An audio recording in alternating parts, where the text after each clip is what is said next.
Ladies and gentlemen, boys and girls, children of all ages, good morning, Mr. and Mrs. America, and all the ships at sea. Welcome to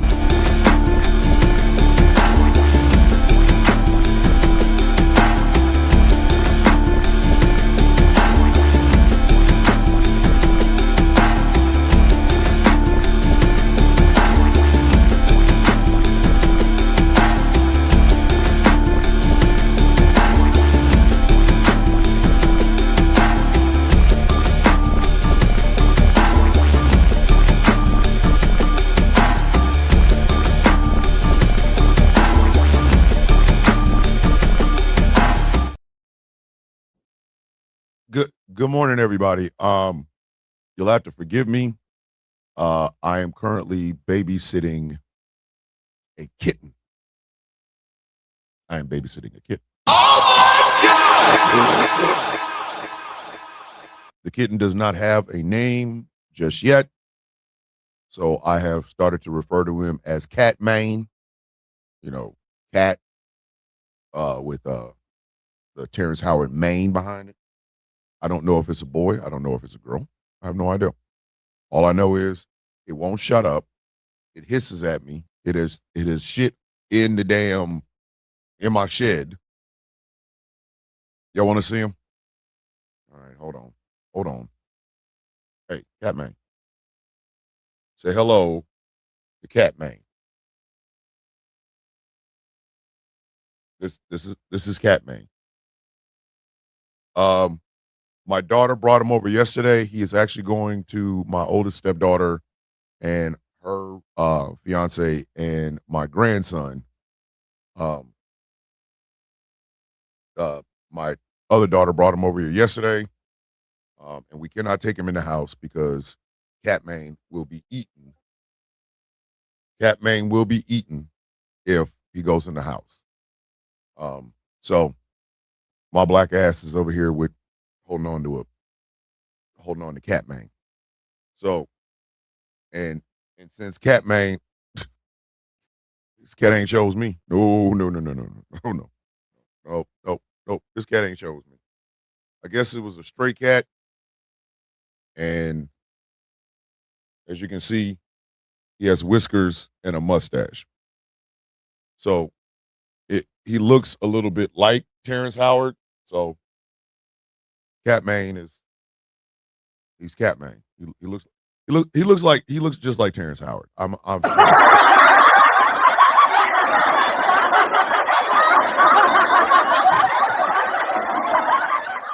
He looks just like Terrence Howard.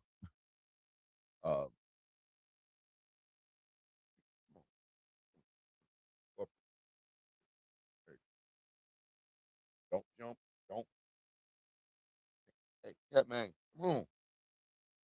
So I might be a little bit. Catman, what are you doing? Hey, yo, hey, man, we ain't even that cool. Like, bruh, don't even. That's shoulder meat. That's shoulder meat, Catman. Catman, that is shoulder meat, sir.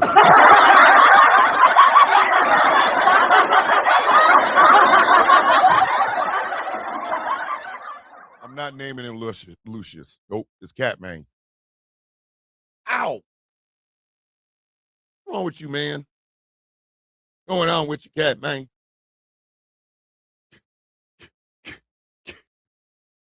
Goes Jack's mom again. Y'all see what she did, right? Listen, y'all see what she did? Jack's mom. Listen, first off, Jack's mom with the $2 super chat. Let's just start there. Jack's mom with the $2 super chat. Donations, gifts. Jack's mom talking about cat would look good on your couch. You know how this works. Yeah, man, come on, man. Can't even enjoy my own song because Catman. Oh, baby. Come on now. Turn the lights down low. Man, get out. Let me tell you about the softest love I ever known. Give me that couch. I came home weary, world on my back, neon nights and a heart off track. Kicked Kicked off my shoes, loosened my tie. Saw you waiting there, cushions piled high. Girl, you don't argue, you don't complain.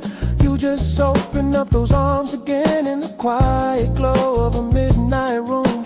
You're my sanctuary in plush perfume. Give me the couch when the day gets rough and the streets get cold. You're the only one that lets me go. Sink down deep in your sweet caress, wrapped in confidence.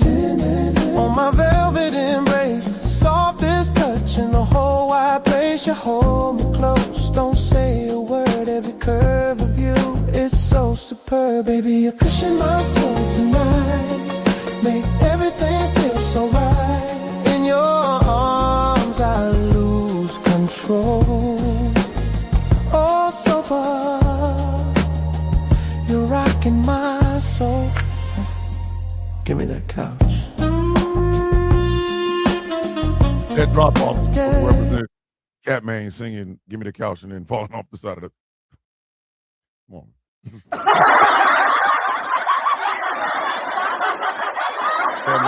Catman out there going, what in the hell is going on, dog? Why are you doing this to me, sir? I don't even know you.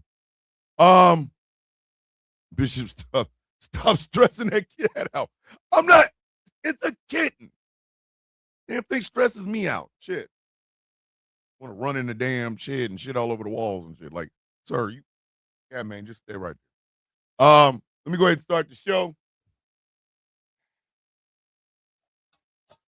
I am literally one armed today because if I don't hold on to this goddamn cat, it's gonna run loose. All cats and dogs can get along. Not these dogs.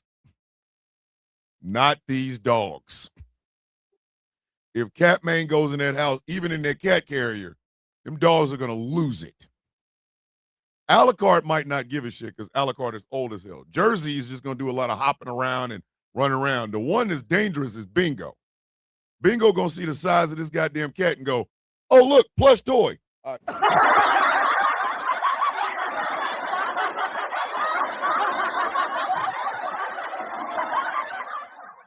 Catman's safer out here with me. All right, so I know we were going to talk about feelings today, but I want to talk about something that actually happened yesterday, and I want to ask a pertinent question. So let me go ahead and start the show. I am using one arm, so things might not move as fast as y'all want them to.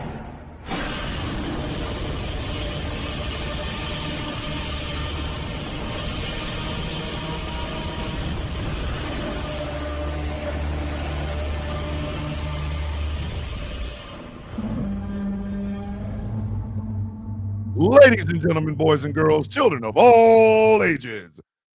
Catman, right in the middle of my intro, Catman, for real. Good morning, Mr. and Mrs. America, and all the ships at sea. Welcome to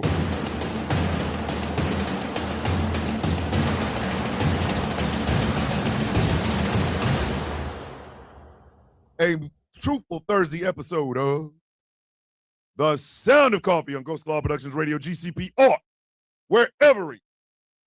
Catman, nobody interrupts my damn. Come on now. Catman tripping. Why did Catman want to talk on the microphone? What was it? What was that shit you was talking? Don't say it. Say it now. Since you want to interrupt my damn intro, go ahead, say it. Hell, I thought. Damn, Catman out here tripping. On Ghost Claw Productions Radio, GCPR, where every voice matters. My name is Thomas Bishop. I am known as the villain. My title and designation is the Brutalist, the leader of the Villains Guild. A proud, upstanding member of the Outcast Nation. Labrador, Jesus' name is Dogway. I don't even.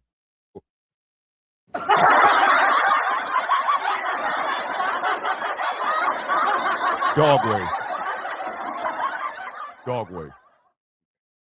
A proud member of the Outcast Nation. I don't have a your mama joke this morning because I got Catman in my lap. I don't know what else to tell y'all.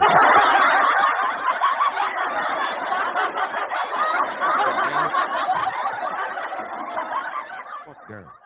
Use my French. Cat man out here tripping.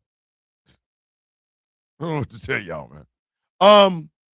So like I said, I was gonna talk about our emotional feelings in this time and place, where people's only emotions seem to be fear and hatred and shit like that. But um, actually, you know what? I think I can talk. Cat, why you think? Hey, April, why you think Cat Main's sitting in a rag? If Cat Main pees on me, I'm gonna have to go wash my ass, these clothes, and this damn chair. And I'm not trying to hide that.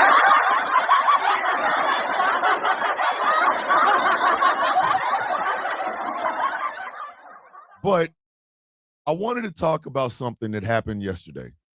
Thomas's name is Lucius. No, it ain't. Cat man. No, your mama jokes because of the baby. No, no, your mama jokes because I'm holding on to Cat man. I got nothing for you. All right. So I want to talk about something that happened yesterday, and I want to talk about the emotional, toll that these things take on people. So let's start with what happened yesterday.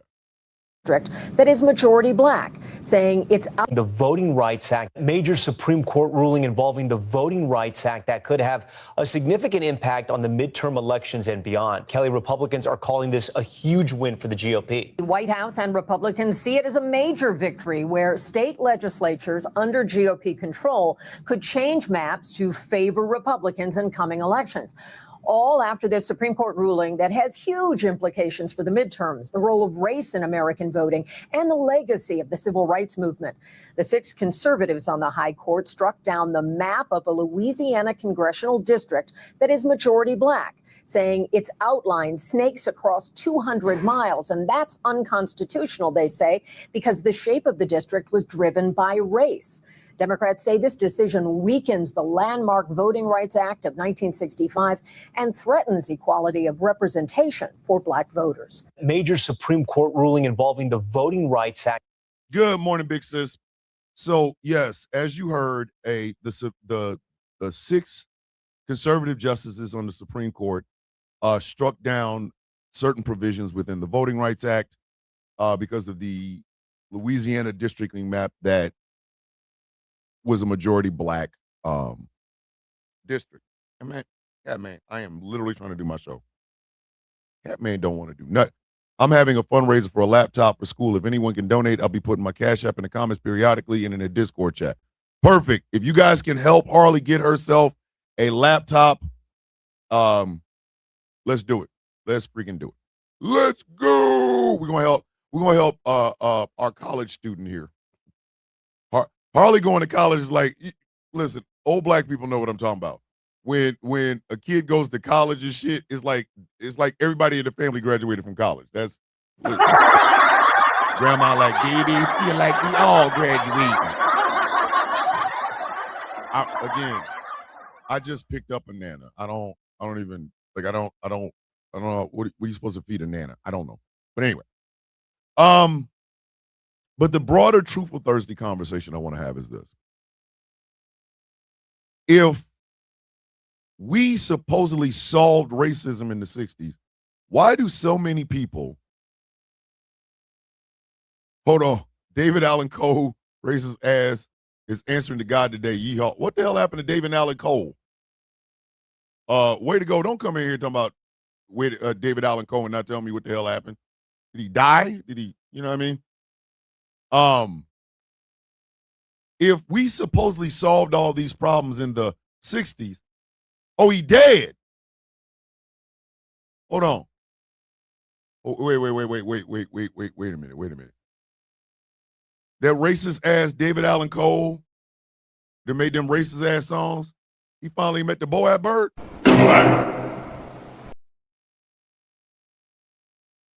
Oh shit. Wait. The Boab Bird got him?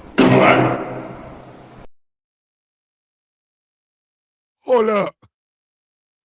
He got by the Boab Bird?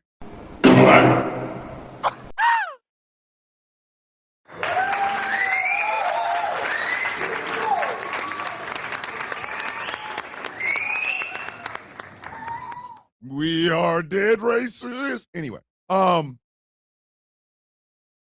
if this shit was solved, y'all feed Nanas, feed minds me. I love Nana so much. Listen, I used to say all the time, I don't know what I'm supposed to feed a Nana. I never had one. Hey, Catman just scratched the shit out of me. Or not tried. He tried to. Don't you, partner? So if these things were solved, why do y'all keep trying to rehash them? That's the question I have. Like, and y'all want to do it in our face.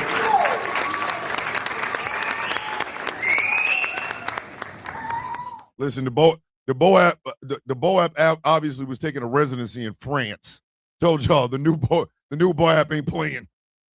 Hey, he missed the mark this time, Harley. He got a white man with three names, and the first letter of his name is D, but he ain't got the right one. Just say. There has been a misconception about the civil rights movement that has become very prevalent that I've noticed, Thomas. I got an email this morning saying, I am unfeeling because I don't spoon feed people at work.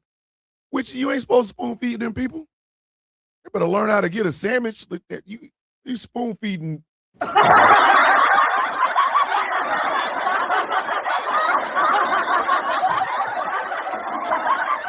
The Supreme Court gutting certain provisions in the Voting Rights Act shows me something. America never really figured out or got or understood what the civil rights movement truly meant.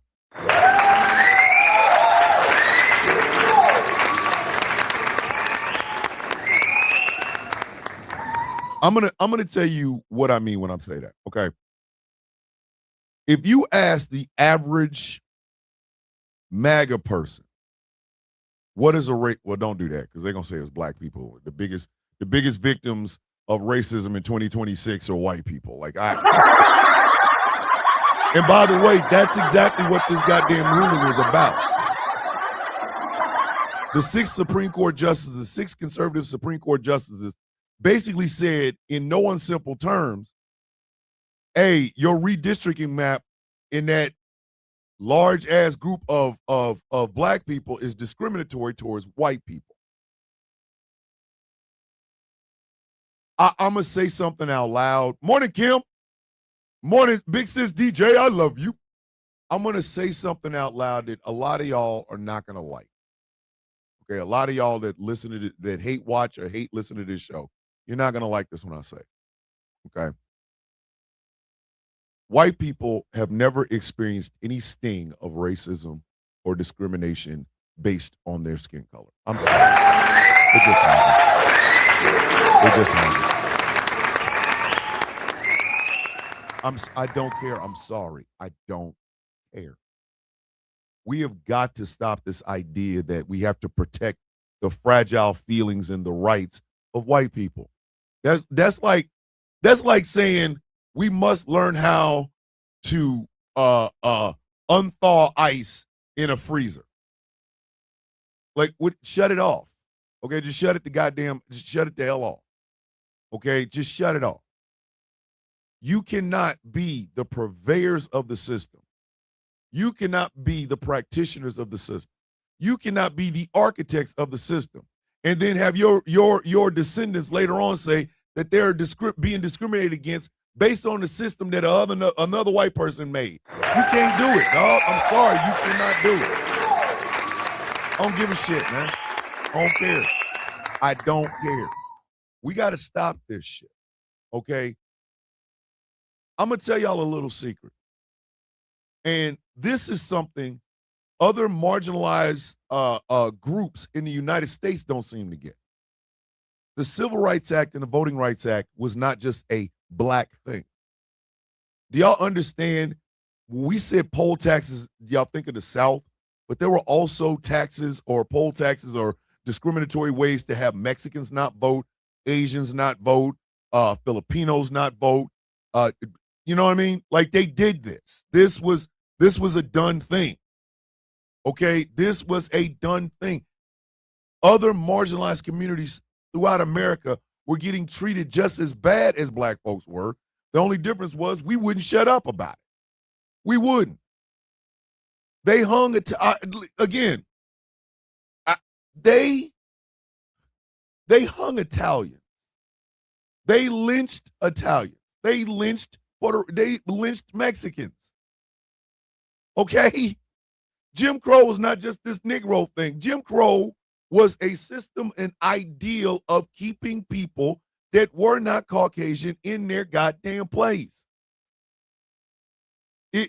Thomas, I run a scheduling system to build over 800 people F their feelings.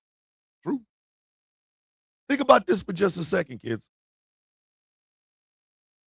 They didn't want black folks going to school with white kids. They didn't want black kids using water fountains with white people. They didn't want us in the bathroom with white people. You think it stopped with us? Is that what y'all think? Is that what you think? You think it just stopped with us? No!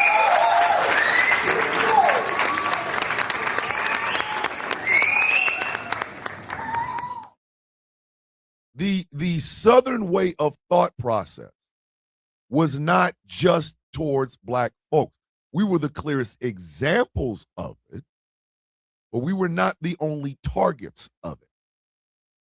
Until Italians, Irish people, and Scottish folks started to assimilate, they was getting this work too. Them goddamn signs down south said no niggers, no Mexicans, no Irish, and no dogs. Hello, there were two other groups of people on their goddamn list. And it wasn't until the Irish and the Italians learned how to assimilate that they actually started getting treated like white folks. So things like the Civil Rights Act and the Voting Rights Act were not just a black-coded thing. You know, they were not just a black-coded thing. Hold on. The way we black people have become the racist ones while literally still continuing to be attacked racially is wild. It is. It is. And thanks to bullshit-ass right-wing ideology,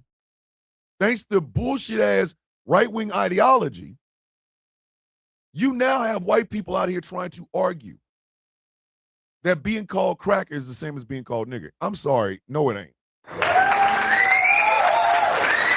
Sorry, it's not. It ain't. It ain't.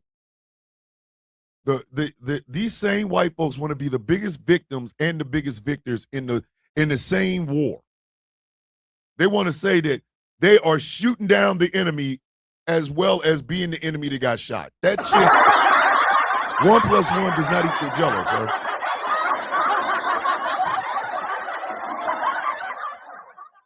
But this is where our education system has failed us. This is where, because I was watching something. Henry Rollins was on Pharrell's, whatever the hell. I don't know. It was a TV show, something like that. I have no idea.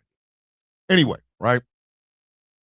Henry Rollins said that the basis for all of this, the basis for the belief systems that are toxic, they are not based in factual information, and they lead to draconian different situations, is education. I'm going to tell y'all a little secret, every one of us, that if you went through a public school system in the United States, you got a substandard, piss poor education. You got a substandard, piss poor education. You know what I mean? I graduated from an inner city high school, but I can honestly tell you I learned more outside of my high school than I ever did in the 4 years that I was in it. One of the problems that America has when it comes to education is we don't value it.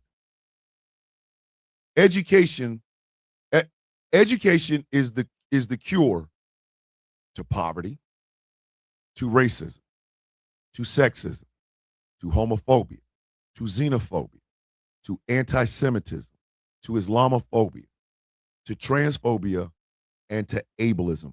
Education is the cure to all of that. Education.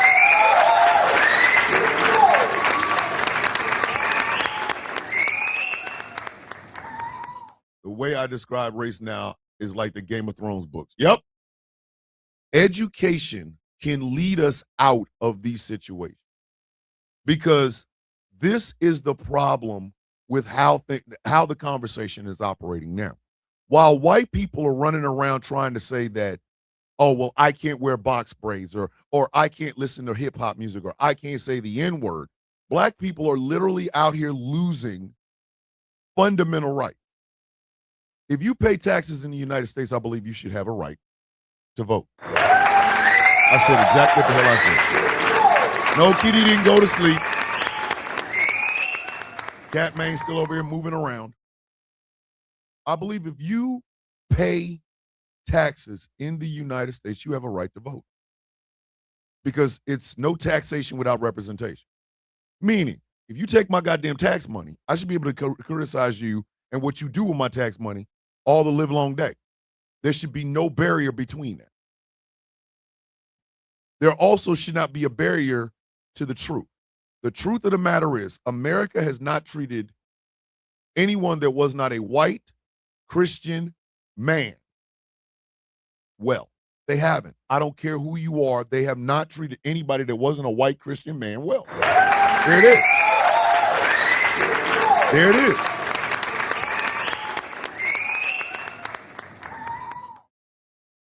Who is it that pushes the hardest against educated populations? White men. White people in braids look like trailer park meth. God damn it.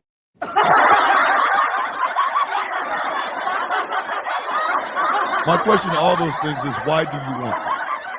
And see that, and you know what? You know what, Candy? Thank you. Thank you. Here's something for y'all to chew on for just a little bit. Okay? Here's something for y'all to chew on for just a little bit.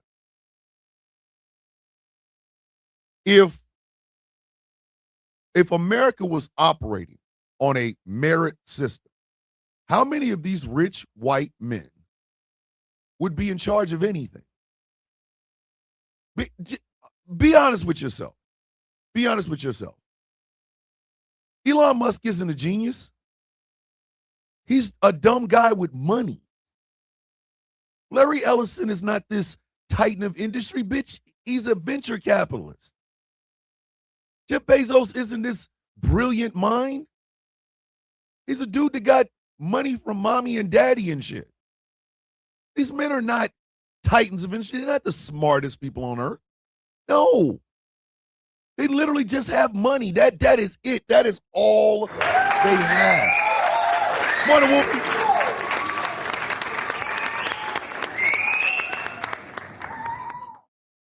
These goddamn people will tell you, anytime you see a black or a brown or a gay or an intersex or whatever face in a supervisory position, that somehow they got it because somebody gave it to them. Somebody gave it to. Oh, what are you talking about? Gave? When it comes to black people, I now realize why you say it's all of us until it's none of us when it comes to white people. Wolfie, here's the crazy thing. Again, I go back to education. If we had an educated populace, we would make the right decisions all the goddamn time. Here's the thing. The N-word actually doesn't just mean black people. It means a socially disadvantaged class of people. So it doesn't just mean blacks. Exactly. But because of the historic connotation of the N-word, Jamila, they love using that word. It is derogatory. It is defaming. It is lessening. I'm going to call you this word because I think you are less than me. So while white people are saying, I can't wear box braids, I can't say the N-word, why do you got to call me cracker? They are gutting the Voting Rights Act. They ain't the same, fam. They're not. There's no parts of that are the same. None.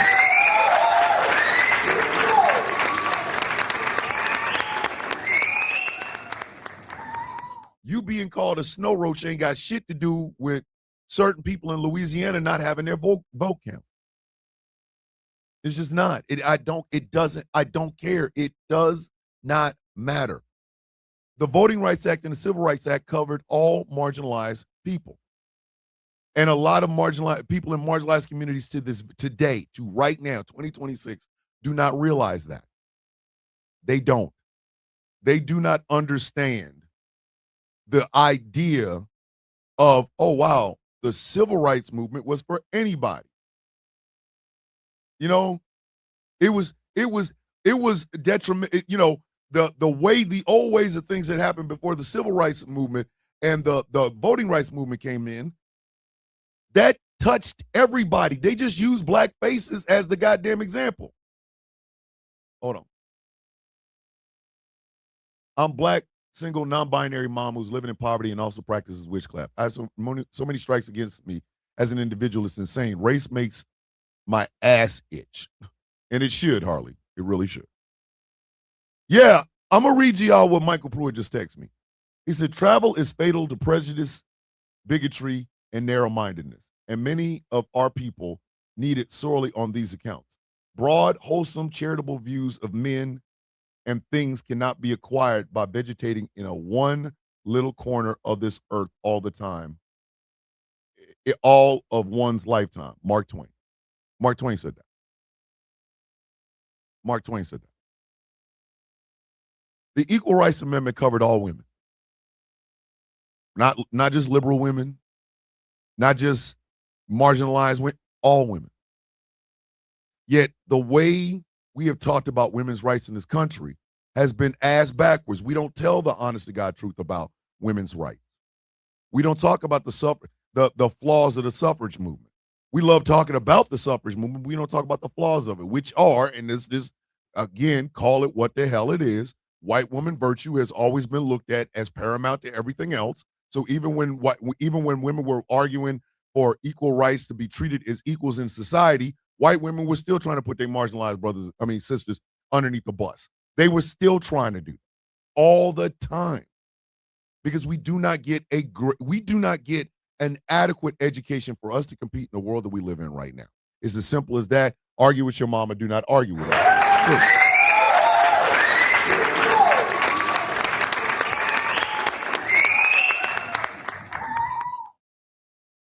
An uneducated populace will fall back on what is comfortable. For example, racism. Racism is comfortable. Homophobia is comfortable. It's comfortable. Sexism is comfortable.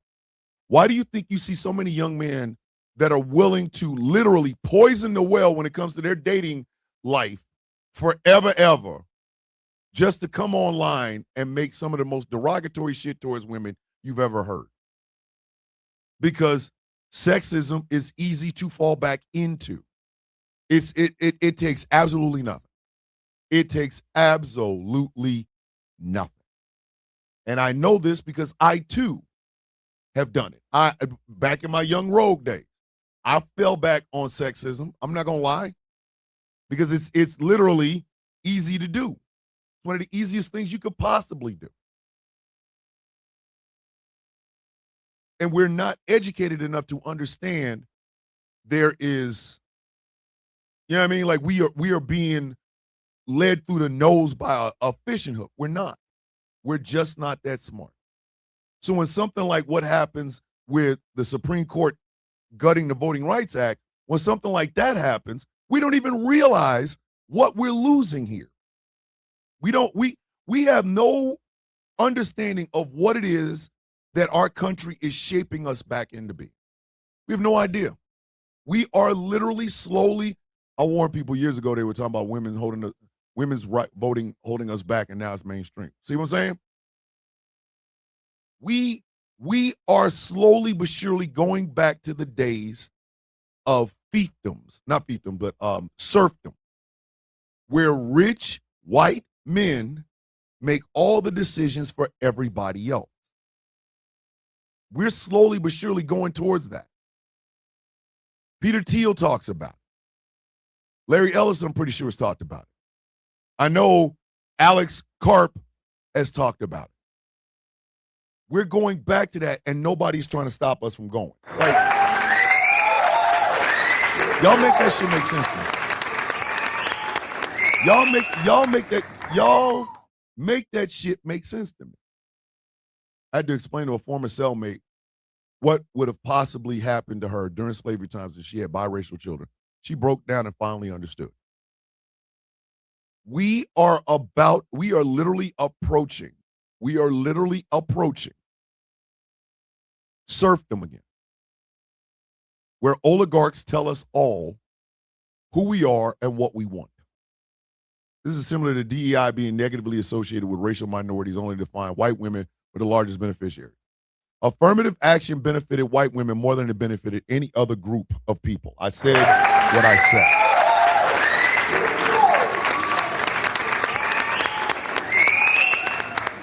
The numbers do not lie about this. They do not. But when you want to get rid of something, when you want to demonize something, what do you do in America? You put a black face on it. There you go. When you want to demonize the LGBTQIA+, you find the biggest hairy man wearing the skimpiest pair of leather shorts covered in all the goddamn baby oil, and you show that picture over and over and over and over and over again until you have gay white men who have benefited from being white before they benefited from being gay. They're all of a sudden going, the trans are doing all the problem. When you want to demonize something, all you got to do is put the face that people expect to be there. You want to demonize government assistance, put a black face on it. Put a black woman face on it. That's all you got to do. That is all you got to do. That's it. Because it serves two purposes. It serves two purposes. Number one, it reinforces a bunch of racist shit that a lot of these people already have in their head. And number two, it helps you get past the people that we should cut these things. It's easy. It is easy. You want to talk about the times where merit mattered? You find yourself a square-jawed white boy with a square-jawed white woman, wife, and two square-jawed, toe-head ass children. That's what you do. Let's go out to the farm. Let's go find the whitest family we can find on a farm. He's gonna be wearing tight-ass Wranglers and working the land. She's there with a sundress on and these two toe-head ass children. But this is the shit that it gets pushed to us. It gets pushed to us. And while they're pushing it to us, they are literally herding us into an idea of, stop, chaos. Don't do it. Not today. Nope. Truthful Thursday, chaos. You gonna try it again? I ain't going there with you, man. Leave that shit alone. Why Wednesday thing? Anyway, they peddle to you things that will confirm your bias. And the problem is, come on, Catman. Catman ain't tripping. Okay. Shit. Stay over there. The problem is, while they're confirming your biases, they're also stripping you of rights. That is what they're doing. I know you have.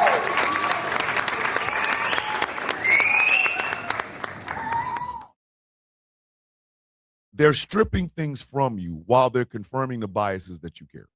That is exact. It goes hand in goddamn hand. It goes hand in goddamn hand. If you can say that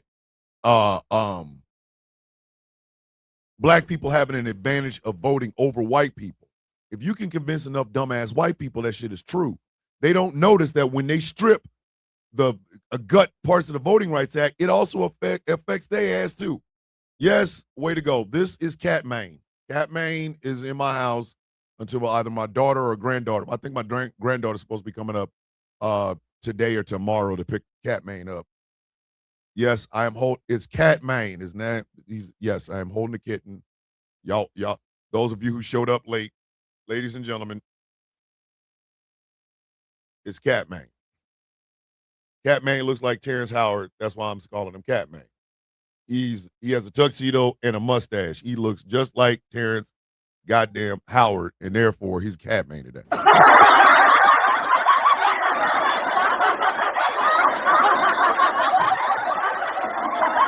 Thomas Bishop, they're making HBCUs and black scholarships illegal.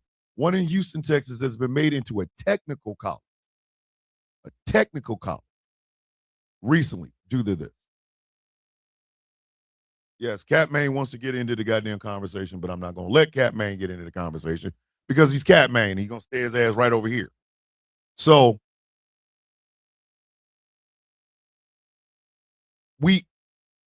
they had that goofy, big-head ass white girl that couldn't get into University of Texas.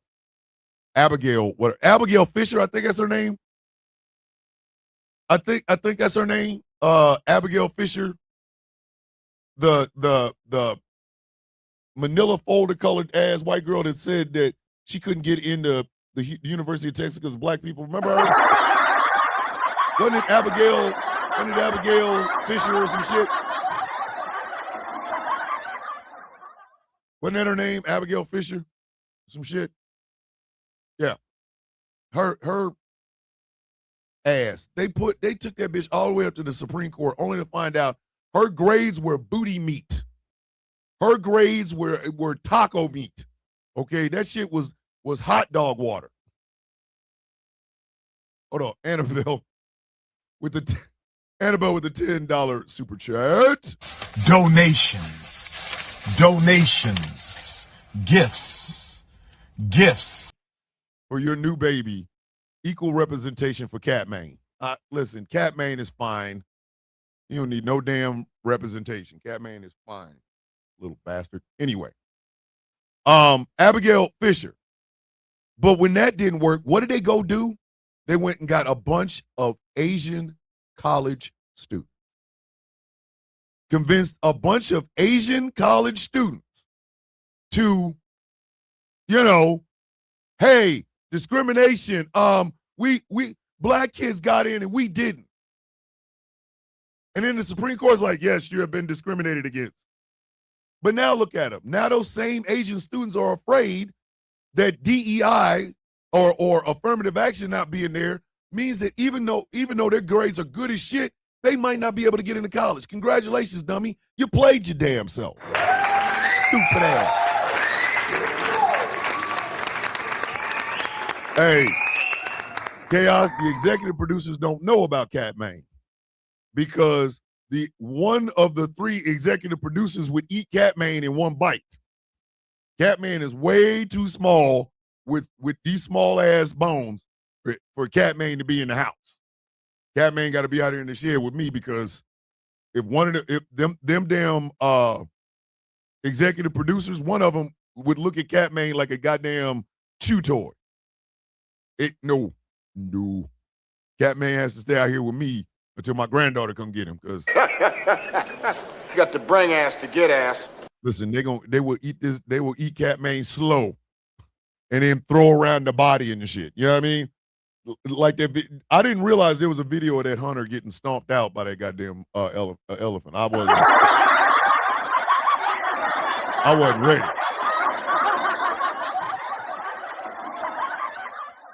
They stomped the dog shit out of his ass, and I mean stomped. That goddamn elephant was not playing. Tails of the big toe. Wolfie, I ain't playing with you either. These Asian American college students were led to believe by a white man, go look it up.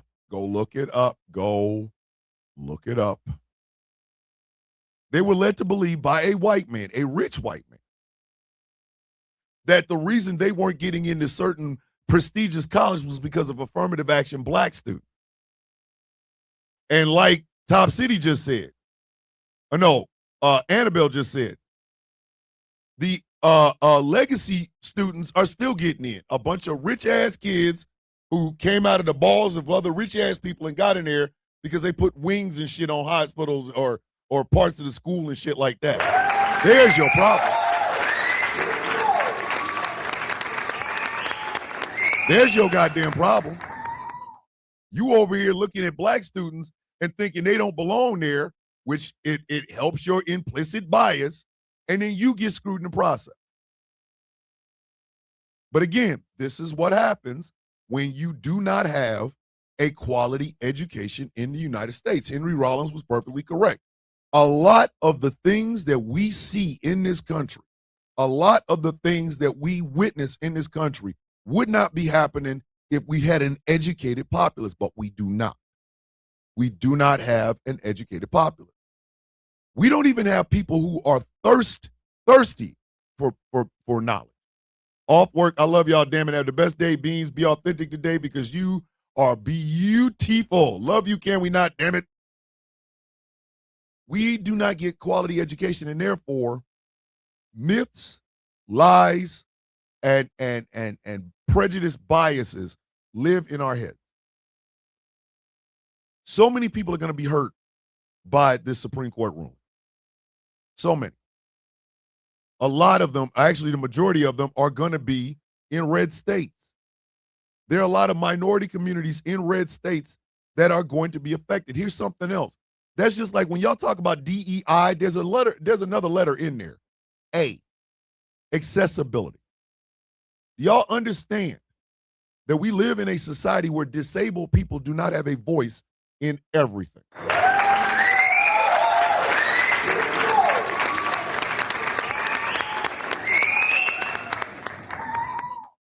I am a 100% disabled American.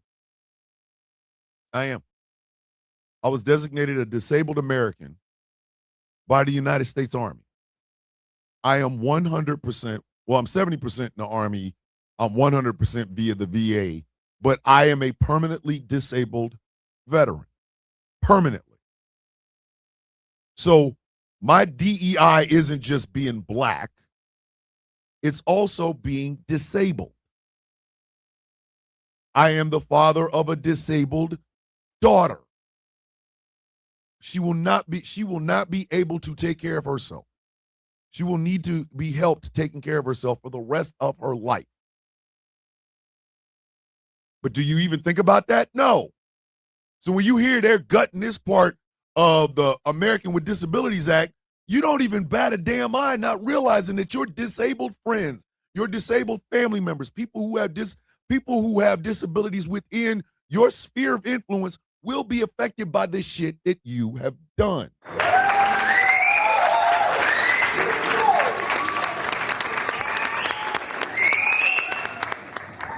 We are not going towards a merit-based system.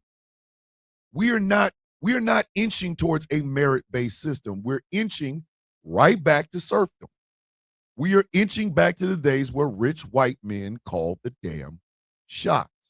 What bothers me and what still continues to bother me is how many people who live within those marginalized areas, those marginalized communities, voted for this, encouraged this, believed in this.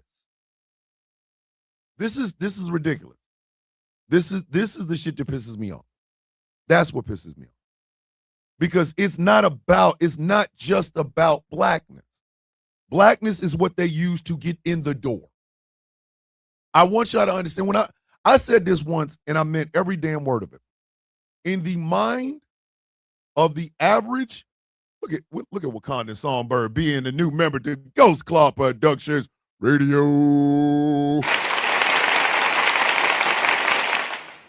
Well, they Wakanda with your beef ass. They may use a black face to get you interested. They may use a black face to get you aggravated, but inevitably it will come back to biting you in the ass because the ecosystem that is the United States is way too damn big and way too strong for you to look at one piece and say, oh, well, these things only affect this one piece. No, it affects everybody. You argue against diversity, equity, inclusion, and accessibility. You're not just arguing against black folks, you're arguing against disabled people, and you act like you don't even notice.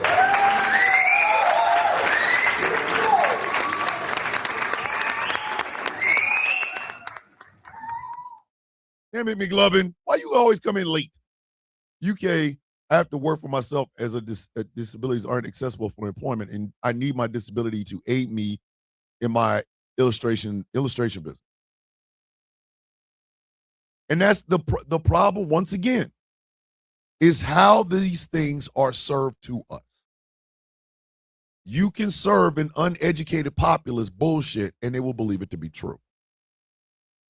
One of the biggest angers a lot of people have with those far leftists is the fact that they're supposedly calling themselves educated and they still fell for the goddamn okie doke. I was thinking about that this morning. And we got a Merv check, a Merv and Chris Lotus check. We need both of them. I was thinking about that this morning. Far leftists did not listen to the people they were trying to be far leftists for. They didn't listen to Palestinians. No, they listened to Hassan Piker. Hassan Piker, who is a rich white dude in the United States.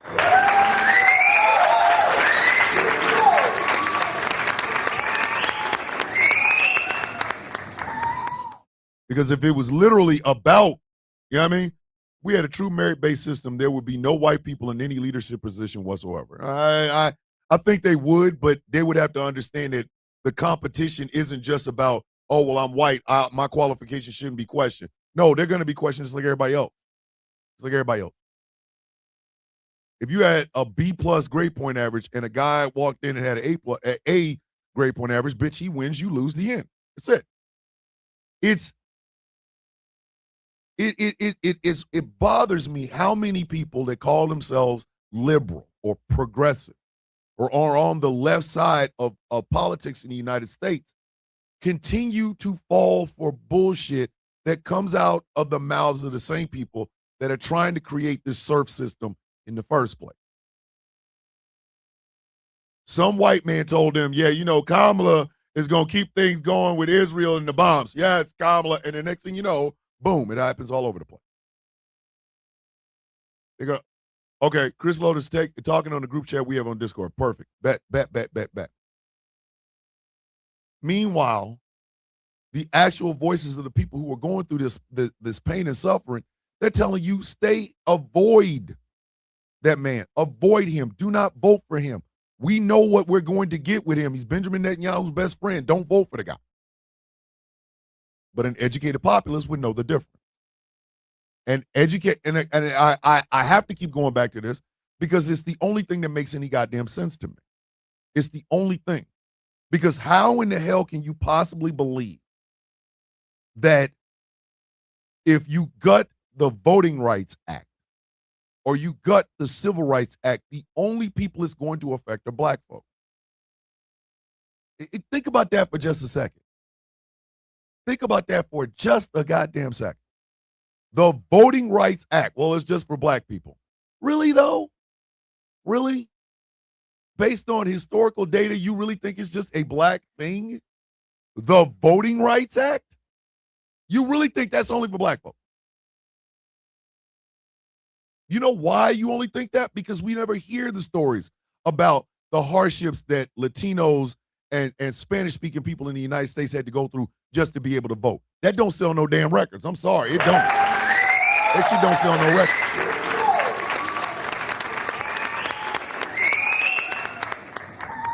You don't get to hear about the hardships that Jewish people fought in America unless you're going to infantilize them. Jewish people do not get autonomy in the United States. They get infantilized. They're infantilized or demonized. It doesn't matter, because I've always said in the hierarchy of America, white racists see black folks, then Jews, or Jews, then black folks, but it's always them two. It's always 1 and 1A. It doesn't matter. You can think, oh, well, when we talk about the Holocaust, the only people that died are Jewish people. No, there were different, groups of people. You infantilize a whole group of people and you give them no autonomy, which means you also don't know the struggles that they've had to deal with as a Jewish person in the United States. You don't get it because you refuse to see it because it doesn't fit that narrow, educated thought process that you have. You don't think these things because you act as though you don't see them. There are stories like that all over America.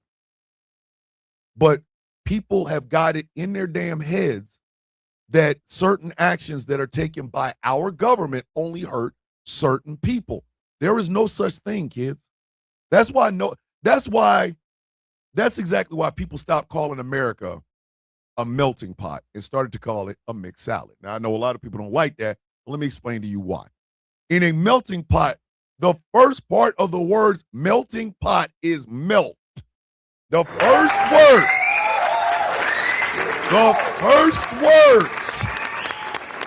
word in melting pot is melt. A melting pot is where you assimilate. I don't care if you are descended from Romani Jews. I don't care if you're descended from Sierra Leone people. No, you're going to get in this goddamn pot and melt because you will assimilate. Whereas when you think of America as a mixed salad, that means you are a cucumber. I am a mushroom. That person over there is some lettuce. The person over there, maybe they're carrots. We are all still what we are, but we're just mixed up. And therefore, the taste that comes out of that salad, you get all these different flavors at the same time. A melting pot listen, they boil gruel, goddammit. Ask anybody what gruel is.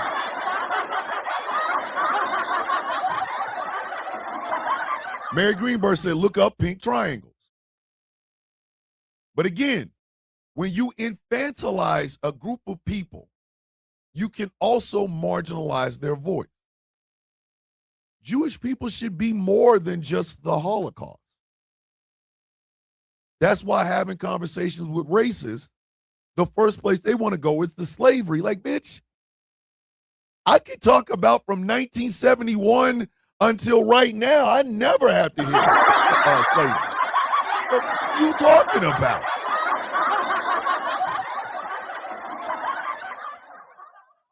All these damn Asian people in the United States that think they can assimilate. And if they play the model minority, everything will be fine. Do you not remember the Chinese Exclusion Act, where they brought Chinese people over here, had them build the railroads, and then wanted to kick their ass up out of here? And here's the crazy thing. Chinese, Japanese, South Korean, North Korean, Filipino, Taiwanese. All they saw was Chinese, goddammit. That's all they saw. That's all they saw. They gave every one of y'all the label. The Japanese internment camps. You are now thinking that you are part of the American society when the Japanese internment camps happened during World War II. That means somebody in your family, some Japanese person in your goddamn family, ended up in one of them camps. But you think assimilation is going to work? No. You tend to cut your nose off to spite your goddamn face when you limit yourself to the shit that you half-ass learned in high school. White leftists will never understand the plight of black people. They won't. And therefore, they will never understand why it is important that we have the sort of society that looks out for all people. They love it when we on the front lines fighting for their shit. They just don't like it when those same people then turn around and go, okay, so now you fight for me. You don't do that. No. What? Like, come on now. You know what I mean? We have got to look at ourselves with intersection. We have to look at ourselves with intersectionality. Sophie says, it still kills me that so many minorities voted for their own demise. We used to be so proud, and to see how far we fall for the propaganda really breaks my heart, especially Latino. Like, I need y'all to, seriously, I need you to get that. Wishy says, it took my nieces and nephews having multiracial children to get the boomers in my family to work on racism. There's intersectionality in all of it. It's not just black folks that are going to be hurt with this Supreme Court decision. That means they're going to be heavily populated Latino areas. They're going to get carved up so that white folks' votes matter more than their Latino votes. You think the Latinos are going to see it as such? No, they're not. Because to them, the Voting Rights Act was a black thing. 1 + 1 with them is equal in 3. It's not equal in 2. Intersectionality is the reason a lot of us are in the situation we're in today. Intersectionality is the reason we are in the situation that we're in today. Because a lot of people don't understand the concept of intersectionality. Black women are black and a woman. That means when something happens that affects them, it can affect them as a black person, or it can affect them as a woman, or it can affect them as both. Gay women, same thing. Do you see now? It's all intersectional. I am a black man and I'm also disabled. Intersectionality. There is no such thing as a one-person part. No. These things touch a whole different areas when you think about it. A vote against Donald Trump because of Palestine would have also been a vote for your disabled next door neighbor. You see how that works? Do you see how that works? A vote for Kamala Harris on the economy also would have been a vote for Kamala Harris on Gaza. Intersectionality.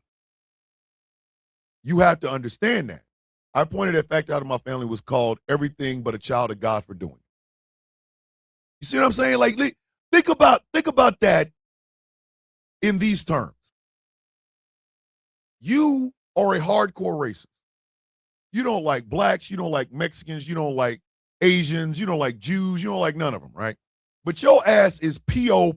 You ain't even poor because you can't afford the O.R. You are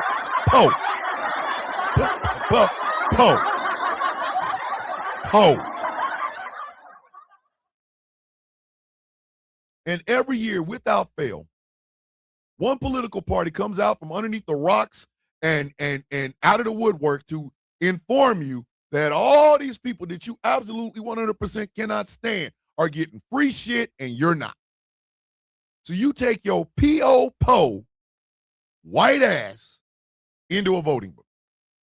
Because the guy that told you this said, vote for me and they won't get any more free shit. So you go in there and you vote against all these people, these blacks and browns and Jews and Asians and shit that are getting free shit. Well, you just voted against them, but guess what you also voted against? You being able to drink clean water, you dumb son of a bitch.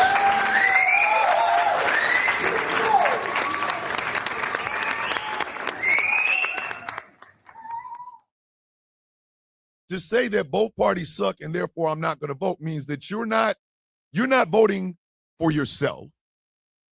But at the exact same time, intersectionally, you're not voting for your roommate, your next door neighbor, your aunt, your uncle, whatever. You're not voting for them either. Intersectionality. It literally overlaps every time you do anything. In America, I overlap.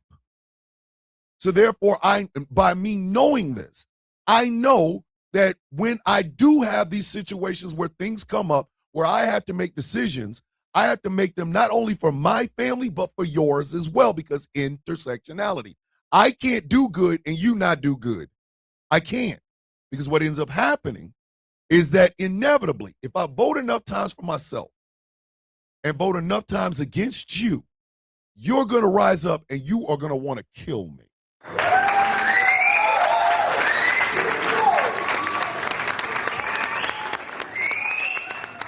My older sister was talking to us about this the other day because, you know, the four of us have a group chat, and shout out to them. I love them so much.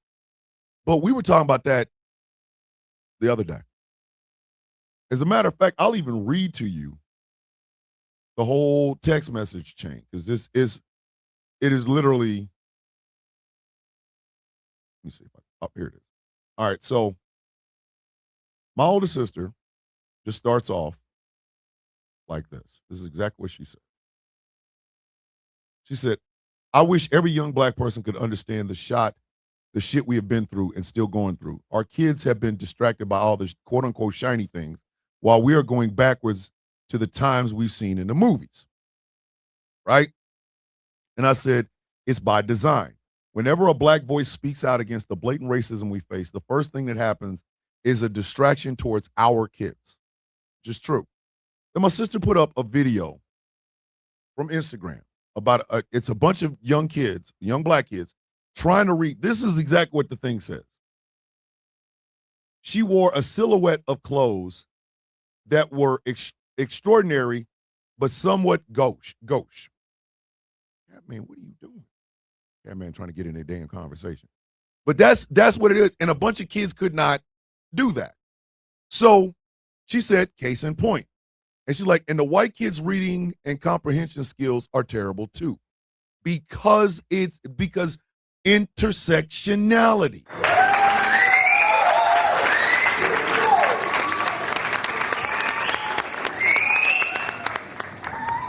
Did y'all think inner city schools were getting this piss poor education because we deserved it?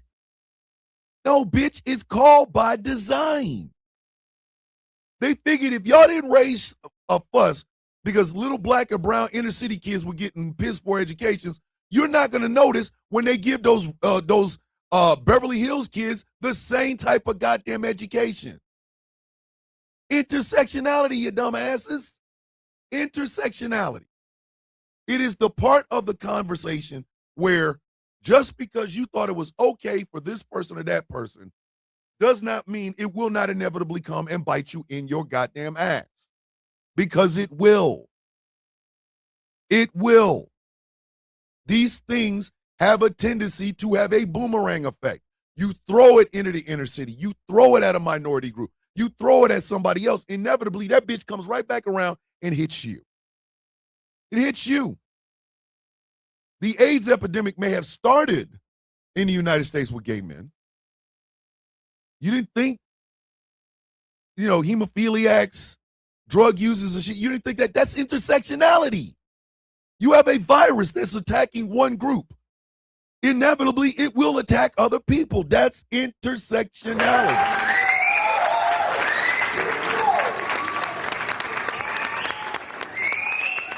Like Mary just said, when I voted, it wasn't just for me. Because there is no such thing in the United States as being a selfish voter. No, you're making a conscious decision. You're making a conscious decision. You either don't understand the ramifications of what you're about to do, or you do and you don't care. You either know, you either don't know and you walk your stupid ass in there completely blind only to get hit upside the head when that ramifications come back to you, or you do and you're perfectly okay with it. You are perfectly okay with it. Nothing in America is a single thing to single people. It just isn't. It just isn't. If I vote for black people to have better health care in inner cities, I'm also voting for real white people to also have better health care. It works that way. It's one of those things that, is part and package for living in a diverse country. It is. Which makes it all the more tragic. It makes it all the more tragic how many people forget that. It makes it all the more tragic how many people forget that. You know the saying, it's all men until it's no men? Black folks have one, it's all white people till it's no white people. You know what I mean? We have these things. That crosses all boundaries. It's all men till it's no men means every man. That means every single man. That means we all have the potential to fix these things, and we have the potential to ignore them. It is all of us. All of us. But in the process of us talking about it's all men until it's no men, we may be thinking about women and women's safety. But in the process, we're also talking about the safety of children, the safety of elderly, the safety of the disabled, the infirm. It's intersectional. The concept is all men till it's no men. The recipients of that concept, even other men, even other goddamn men. We are not just saving one group of people. So scary. How many people didn't read Project 2025? Because, and I'll tell you exactly why I think that is, Mary. It is because people really honestly believe that Project 2025 was not the full the full rollout for everything that they have been doing to marginalized communities for about 90 years. It is the culmination of every damn thing, every experiment that has ever been foisted on a marginalized community that white folks did not notice was going to happen or did not realize it was happening. Well, guess what? Now it's happening to you. Congratulations. Project 2025 is called intersectional pain. There you go. It's the shit they have been doing to black and brown and Asian and Jew and Muslim and gay folks for 90 goddamn years. It is a culmination. But because the Caucasian majority in the United States did not bat a goddamn eye, they figured, okay, you guys were okay with it when it was happening to them. Guess what? Now we're going to double it by actually having it happen to you too. I have to leave early to turn in a job application, put in some library books. If I don't make it back to the I love all. I love y'all, and please donate to the fundraiser. Yes, ma'am. Be safe out there, Harley. We love you. It literally is a culmination of all of the shit that they tried on our asses. They tried this shit on us. I vote against religious doctrination. I vote against Christian nationalism. I don't vote for against Christian nationalism because I'm an atheist or just for atheists. I do it for everybody. Everybody. I vote intersectionally. Do y'all understand what I'm trying to say? I vote intersectionally. Most people do. Most people do. This decision, and again, I go back to this decision by the Supreme Court is going to affect more than just black people. A lot of people don't realize that. It's because A, we don't talk about it out loud. B, we have been conditioned to believe that, the civil rights movement was only about black people. Thomas, people didn't read Project 2025 because they buried details in a long document. We have been conditioned to have short attention spans. Yes, we have the attention spans of a goldfish with a TBI. That's what we got. That's what we got.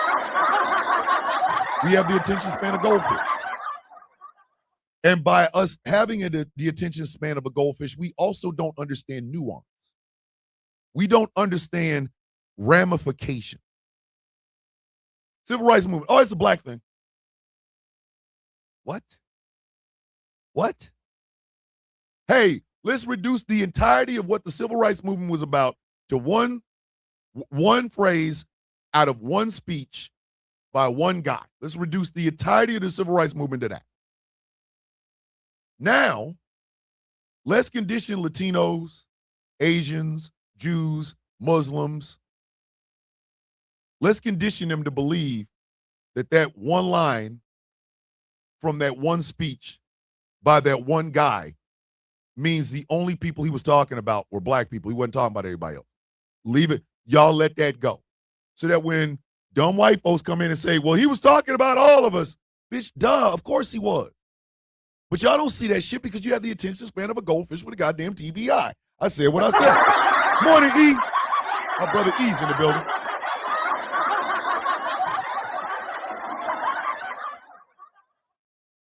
We don't spend time understanding the ramifications on our on the entirety of the American population some of the actions that we take. We do not spend any time doing it. We don't. We have a gotta get mine mentality, which if we were talking about, I can't think of anything that the gotta get mine mentality would work. I'm sorry, I don't see, there's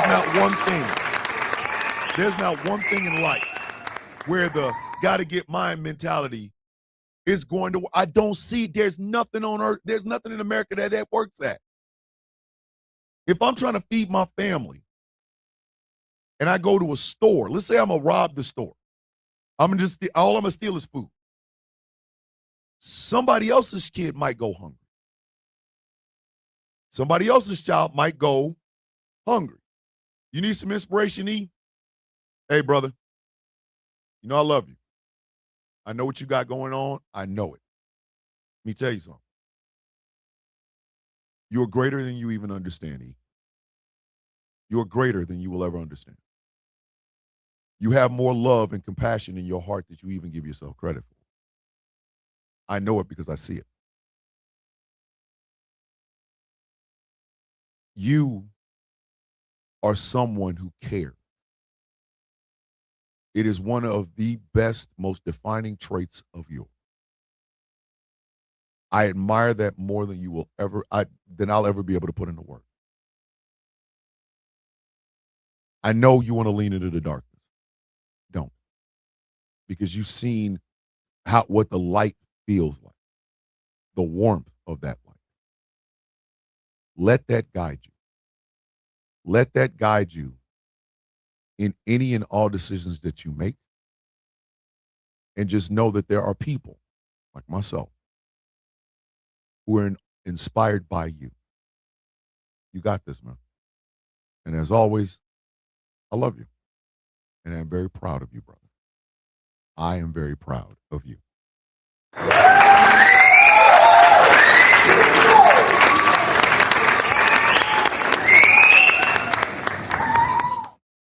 We have been put in our own little fiefdom bubbles. These own little fiefdom bubbles.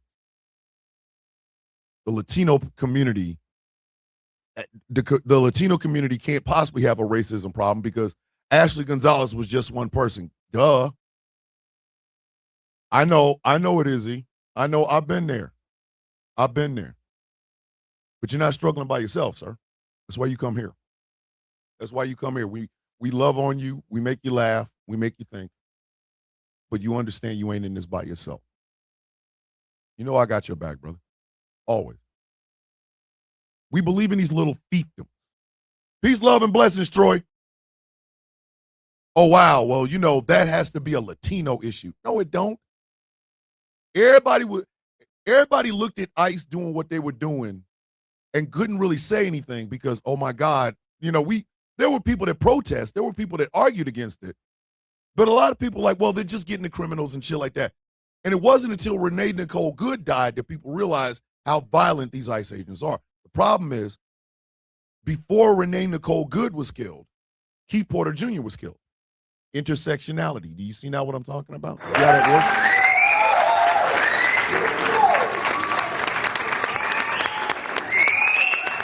Immigration officers are supposedly stalking and terrorizing the Latino community. Well, in the process of doing that, they have killed a black man, they killed a black woman, they killed a white man, they killed a white woman. We all know the 4 names and many, many, many, many more. But we were only thinking, ICE equals Latinos. No. ICE is a drain on our tax dollars. So that means every time a Latino is picked up, we all just paid for that. You see how that intersectionality is. Be safe, married, love you to death. Mwah. Kiss that husband, kiss that kid for me, please. Mary Greenberg is on her way to her corporate job. Beautiful woman. We don't teach intersectionality anymore. We don't. Our education system is very paint by the numbers. If you do talk about slavery, you're only going to talk about it for about 10 minutes. That's the way it's been since I was in high school. That's the way it's been since I was in junior high and elementary school. I had to get out of high school to learn more about the history of this country and my place in it. I had to learn more. I did. And when I opened my eyes to the true whole picture of the United States and the history thereof, I realized that my vote has never been about just me. It has always been about we. I go in the voting booth. I vote for every single woman to have rights to control their own body. I'm not a woman. I'm a man, but it is intersectionality.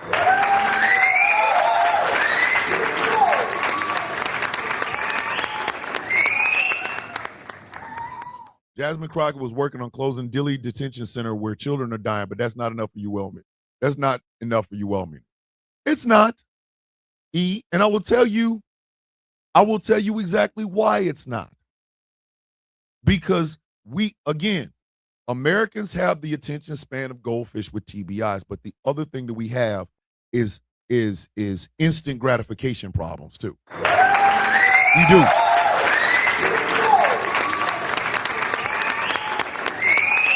We also have instant gratification problems in the United States. What do I mean by that? It's really quite, and I mean this, it's really quite goddamn simple. It's really quite simple. Even though you saw Lyndon B. Johnson signing the Civil Rights Act and the Voting Rights Act, that was 30, 40 years of work.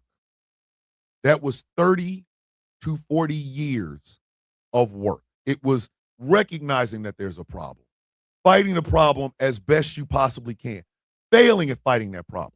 A lot of people died dead away just to get to that point where Lyndon Johnson is signing that piece of paper. Do y'all understand? It ended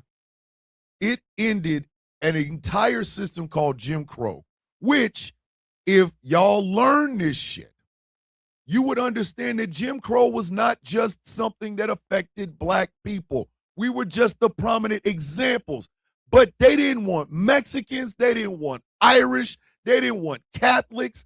They literally shat on anybody that was not a white man. Everybody that was not a white man could get this work. We should tell me, do you want to know how I really learned about the atrocities of slavery? My morbid curiosity about Delphine LaLaurie. Delphine LaLaurie, white woman that tortured her slaves in the middle of New Orleans high society. Yep.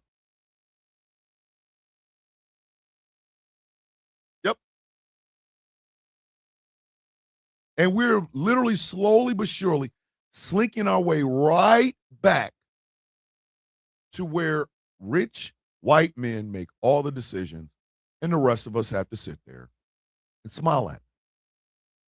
Because people did not understand the concept of intersectionality. The concept that what is good for one is good for all, or a rising tide lifts all boats. It is the reason people like John Fetterman and Bill Maher can go on and on and on about trans kids and far leftists and nose rings and shit like that. The problem with all of that bullshit boomer talk is this. I'm going to say this again. It is not taking into consideration that while you're sitting around talking about this shit, other people are being affected. You can say whatever the hell you want to about purple-haired, non-binary girl with a septum ring voting for non-binary girls with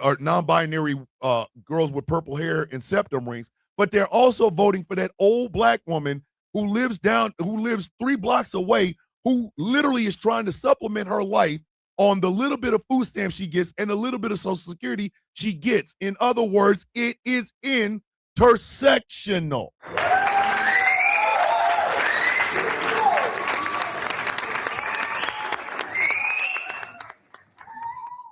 All of it is intersectional. Every bit of it is intersectional. They gutted the Voting Rights Act.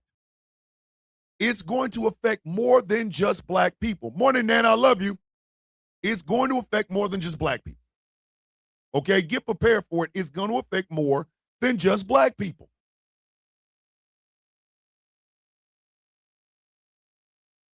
This is part and parcel to why America has never been the greatest country on earth. It has had the greatest PR machine, but it has never at any point been the greatest country on earth. Sorry, I said what I said. I said exactly what the hell I said. You can argue with your mama, do not argue with me. I'm telling you the truth. You argue with your goddamn mom. At no point in the history since the founding of the republic has this country been the greatest country on earth. Best PR machine, yes. Most money, yes. Only place that didn't have to rebuild after World War II, yes. Superpower, only because we got nukes. But greatest, no, because we have never dealt with our own internal problem. We have never once dealt with America's internal problems. We try to pretend like they don't exist. We try to pretend like they don't exist. And now we are slowly but surely pushing ourselves. It's not the oligarchs that want this that are pushing us. It's us pushing ourselves closer and closer to where intersectionality doesn't matter because all the decisions will be made by rich, white, land-owning men. That's the great America they want. And poor white people are literally ushering us into this bitch every time an election happens. Every single time, whether it's off year, whether it's a congressional election or presidential election, whether it's local or federal, poor white people are literally pushing us to the point where all of us are going to lose our right to even be able to say anything because the only people whose voices will matter are rich white men. There is no intersectionality with rich white landowning men. None. I'm sorry. There's not a single answer. None. None.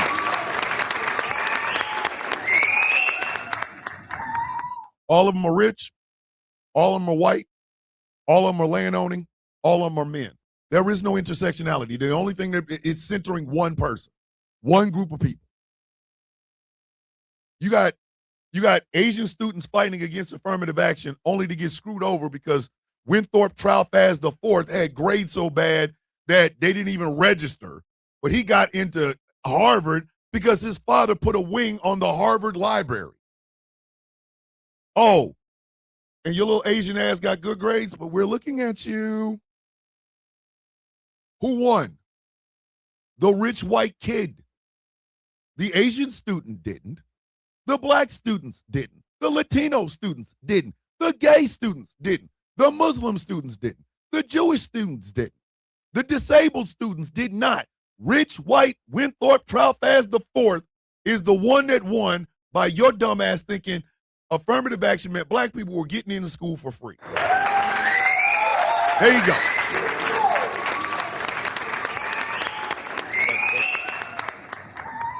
I think I'm going to put Catman back to bed. Hold on.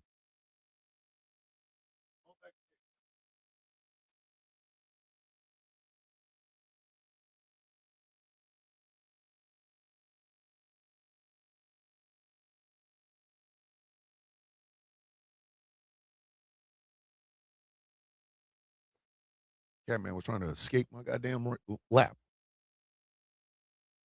The only people that win are rich white landowning men. And the lack of education can best be seen in poor white people. The lack of education can best be seen in poor white people. To start off with, the concept of being white, period. Let's just start there.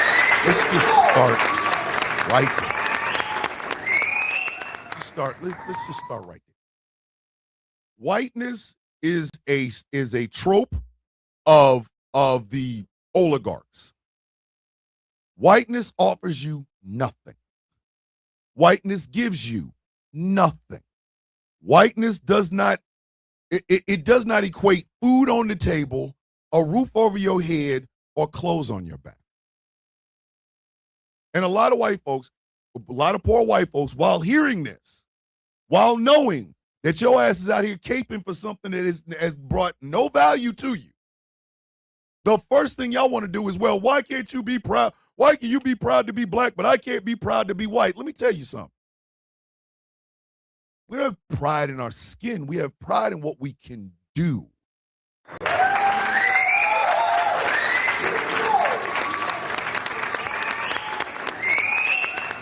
None of our pride is based on our skin. It's based on the overcoming of obstacles and the historic connotation of that. It is based on the idea that even though American society saw you as less, saying you did this, you cured this, you made this. Our skin color is the last part of that. It is the very last part of that. Sidney Poitier did not get an Oscar for being black. Got an Oscar for acting his ass off. Frank Thomas, the baseball player, did not win a World Series ring with the Chicago White Sox, but, oh, I'm black. No, he had to hit home runs and shit. That's how he got in the damn Hall of Fame for the love of Pete. We don't look at it that way. When all you have to cling on to is whiteness, these rich, white, landowning men will put everything in their grandmother inside of whiteness and have your dumb ass out there fighting for absolutely nothing. It ain't worth shit.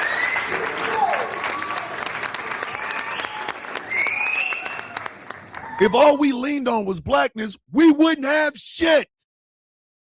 No, we base our ideals not on our skin, but the things that we can accomplish. Not because we're black, but because American society has always seen us as less than. Women don't go out there and, oh, well, I'm a woman. That's not enough. That's not enough. Women gotta, listen, a woman will tell you in a goddamn heartbeat, there gotta be more than just the fact that I'm a goddamn woman. I'm sorry, there has to be more.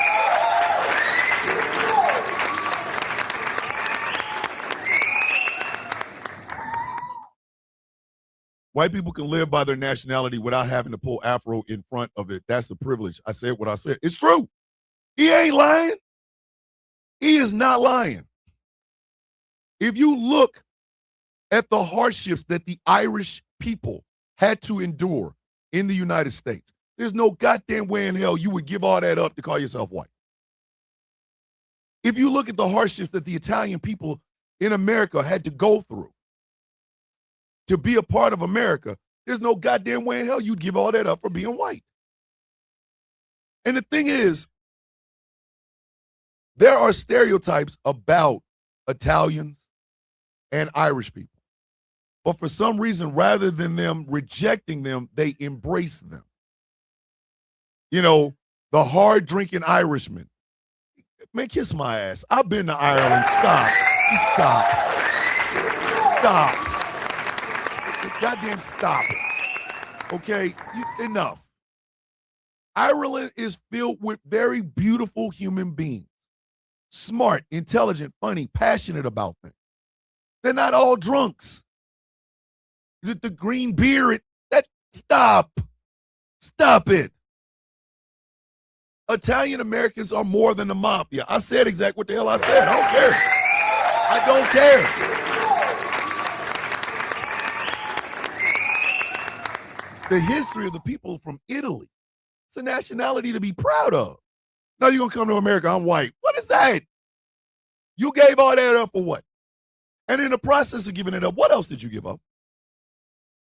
You gave up the injustices that also come with being a part of these groups.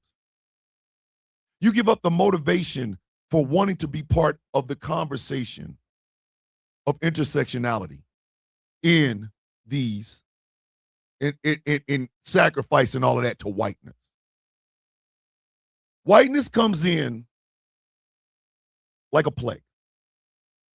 It eats up all the time, the energy in the room. It eats up the conversations. It is a centering thing. Whiteness is a centering thing. Because whiteness trumps poor. Your stomach can be growling so much, people think it's mountain trolls. And I'm telling you right now, whiteness will cover all that up. Now you're not starving. Now you're not starving. Now you are not starving. You're a white man who works really hard, but you hungry. You're not making enough money, dog. You are not making enough money. I'm sorry. White man, can you white man a sandwich? Huh? Can you white man a sandwich?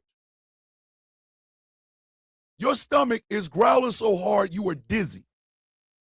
Which one is going to matter more to your stomach? White man or a sandwich, goddammit? Which one? Which one? If I'm starving, I am not a black man. I'm hungry as shit. And I'm going to do something to get that food. Which means I know my black ass is starving.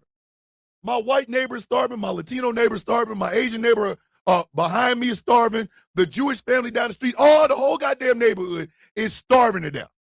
Whole goddamn neighborhood is starving to death.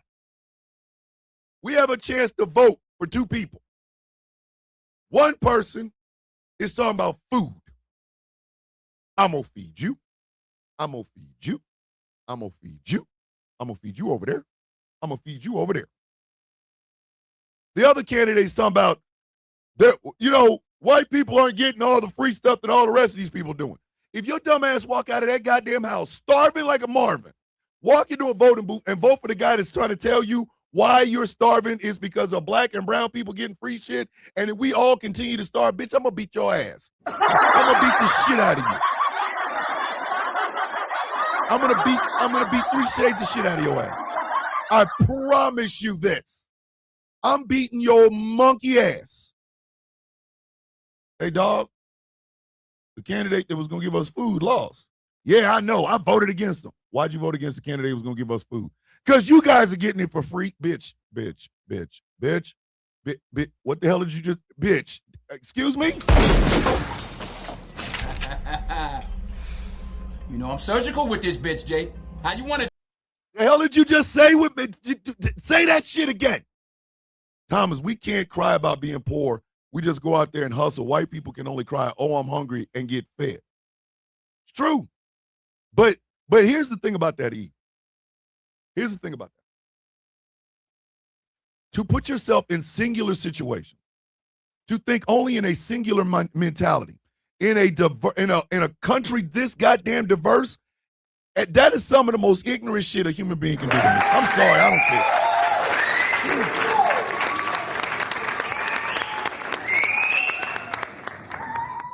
That's some of the most ignorant ass shit you can do. Morning, Cinnamon. That is some of the most ignorant ass shit you can possibly do. That is some of the most ignorant ass shit you can possibly do. Do you know how selfish your bitch ass has to be to see everything working like a bike chain, but you want to be the one link that goes the other goddamn direction? Bitch, what is wrong with you?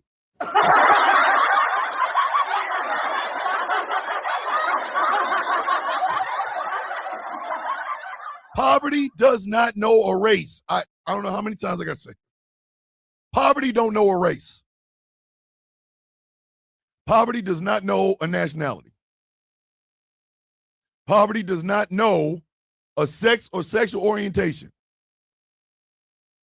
Poverty does not know any of this shit. Poverty walk into about everybody in here gonna be hungry by the time I'm done, bitch. I don't give a damn.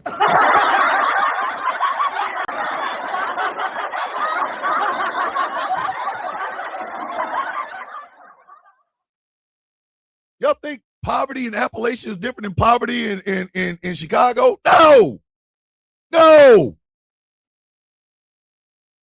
Here in Ohio, Vivek Ramaswamy is running on opening more data centers, and it's still a close election. Just off about people eating. We need food like we need water and air, so why is this such a goddamn problem? Candy Paul, I'll tell you why. Because they politicized it. They politicized it. It's shocking how many people care about what's in folks' pants and what bathroom they use about health more than they use about healthcare and food. It's wild how childishly selfish people can sometimes be sometimes.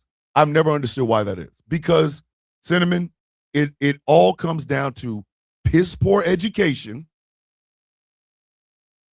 catering to your worst prejudices and biases, and then disguising it as if you give these people more power, it's better for you. It is not. I'm sorry. It's not.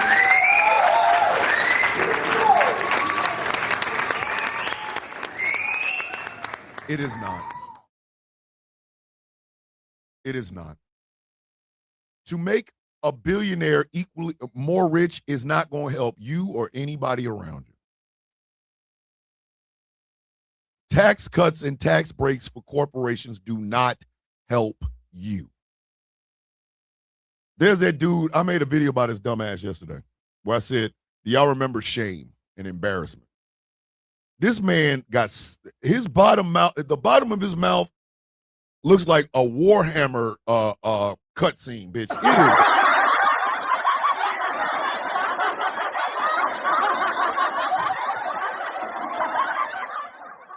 The bottom of that man's mouth looked like he is waiting for the Ultramar. Like that, the bottom of his mouth looked like a Warhammer 40,000 cutscene. He out there talking about the price of oil. Bitch. Oh my God. Sir. Old Toothless McJones. Listen, man. You are over here talking about the gas prices being as low as hell and barrels of oil. Bitch, you have no teeth.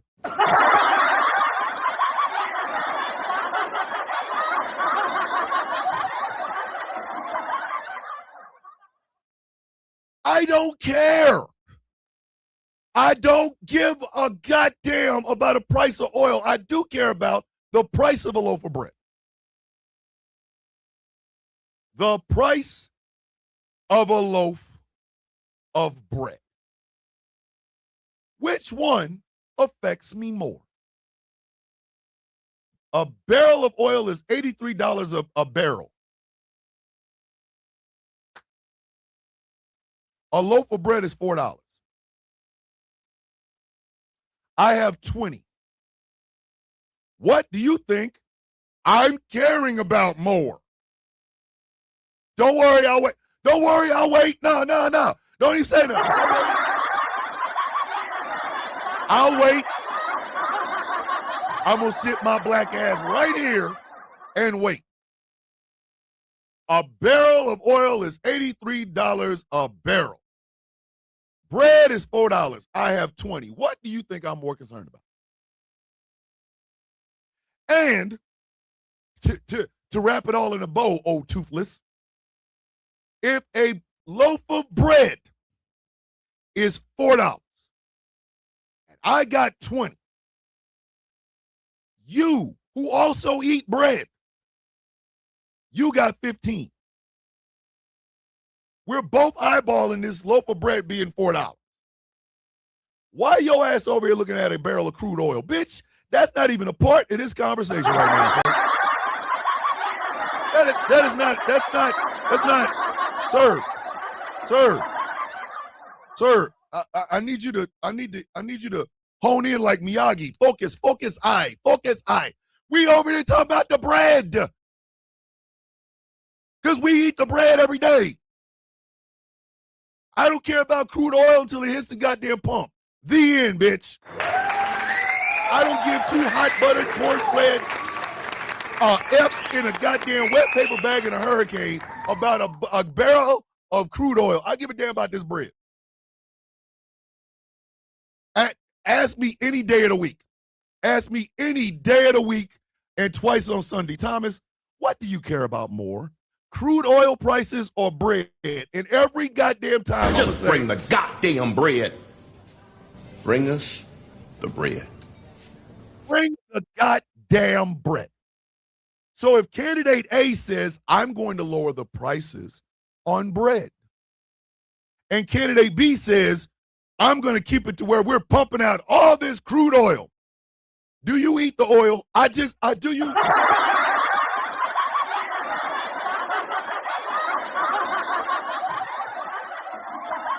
Have you had a hankering for a gallon or a barrel of oil sandwich? Have you had the hankering for a sandwich made out of 2 pieces of expensive bread and crude oil, a barrel of crude oil? No, bitch. You don't give a damn about no goddamn crude oil. Just bring the goddamn bread. Bring us the bread. Bring the bread. Damn. When we sit around and talk about the military-industrial complex, what we are talking about is not just bombs. It's your money leaving your pocket to go to the pockets of defense contractors. So if your tax dollars is not going to making the price of bread cheaper, the price of housing affordable, the price of health care lowered, but it's going to defense contractors, why would you vote for the people that want to have your money go to the goddamn defense contractors?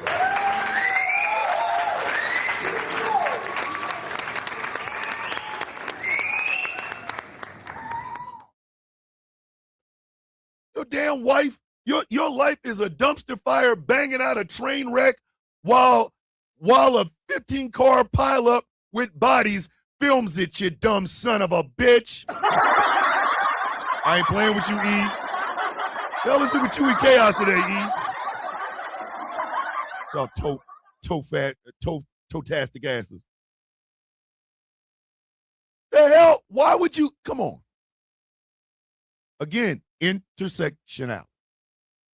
Because when you believe crude oil man and you vote for crude oil man and I can't buy any bread, neither can you. Neither one of us are in oil speculation. So why the hell we give a damn about oil, the price of oil, bitch? Why? Why? Intersectionality.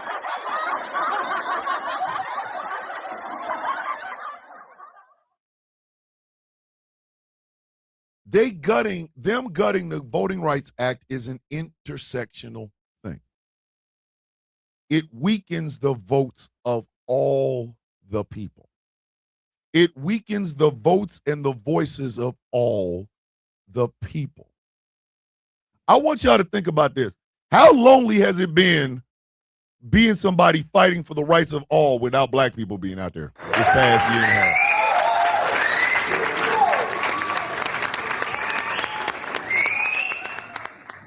Been lonely as shit out there, hasn't it? Awful white of us. It literally, it has been, if you think you're lonely now, wait until you start protesting, girl. It's been lonely in the mug, hasn't it? Hasn't it? You notice there's a lot of unseasonedness in these protests. Whole lot of, I season my food, oh, I only put in salt and pepperness out in these protests lately. Hasn't it? Been hard, hasn't it? It's been hard trying to get people, let's get rallied up. No, it's been hard, hasn't it? Black folks are tired of this. We're tired. I'm telling y'all, we are tired. Had to go have a few hectic days. Been told the football club I need to come up with $500. Otherwise, I can't play. The 500 is for insurance for me. See you tomorrow. Be safe out there, Wolfie. I love you. Kiss that kid. Kiss the family for me, please. Go get some sleep, brother. It's been dry as hell out there, hasn't it? A lot of them goddamn protests look like the Chappelle Show skit where he was trying to prove that white people dance on the guitar. Been a lot of that, hasn't it? A lot of that.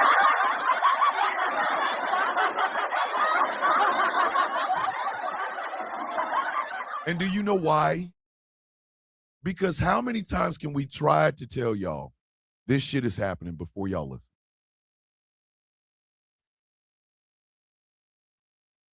I go back to what James Baldwin said about time. Matter of fact, let me see if I can find it. Okay, so I'm going to be talking about a video that I posted. Not that.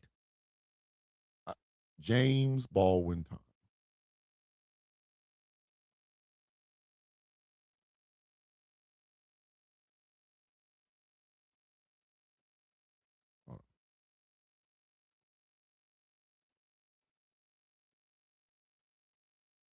Because I want y'all to hear this.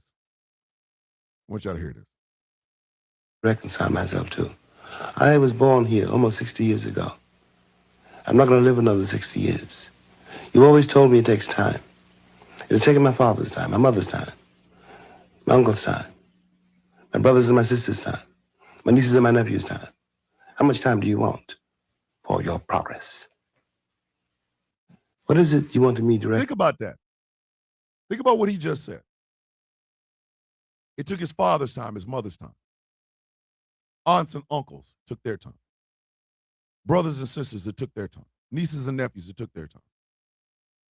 Black folks are tired of having to try to get y'all to see the shit that's out of the window. Y'all are too busy looking out of stained glass windows and all you see is colors. You don't see the truth. I'm sorry. You don't. I'm sorry, you don't.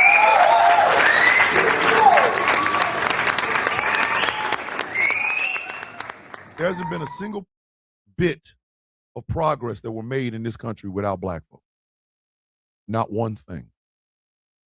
Not one thing. You think we're out there for your interests? No, we're not. We're out there for the interests of everybody. That may sound selfish, but goddamn it, it's true. We have put our bodies and our minds on the line for progress. And every single time, people will find an easy way to walk their ass right back into what we just fought against.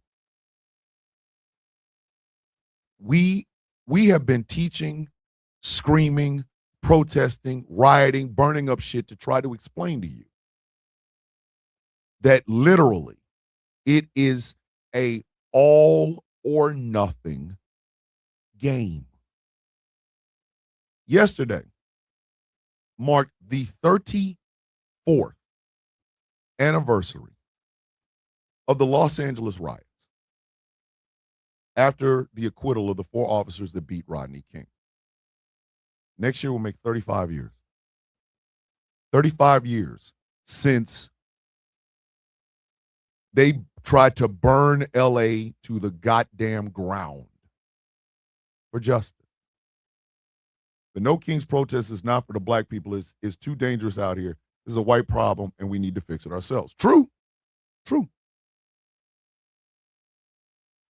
But everybody thought we were only, the people in LA were only rioting because a black man had been beaten. No. This was generations of beatings by the police. Generations. Do you think black folks were the only ones that were suffering under the boot heel of the Los Angeles Police Department? No. Latinos were out there. They were suffering because they've been beat. Asian community. Not just the ones y'all saw with the guns and the Korean stores and shit. No, there were Korean people out there rioting because they had been mistreated by the Los Angeles Police Department. When people have enough and they get fed up, shit burns. I'm sorry, but that's how it works.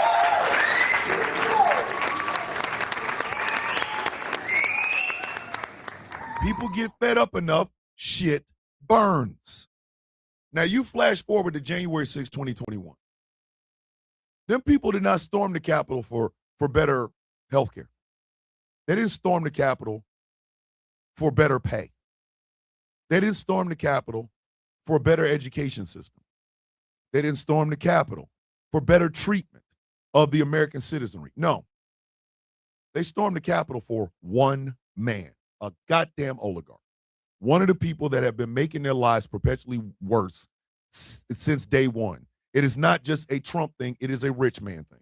And these people were basically out there arguing to keep another rich man in power so that he can continue to bilk our system, bilk them, steal their goddamn money, and they were out there ready to kill congresspeople and senators for that.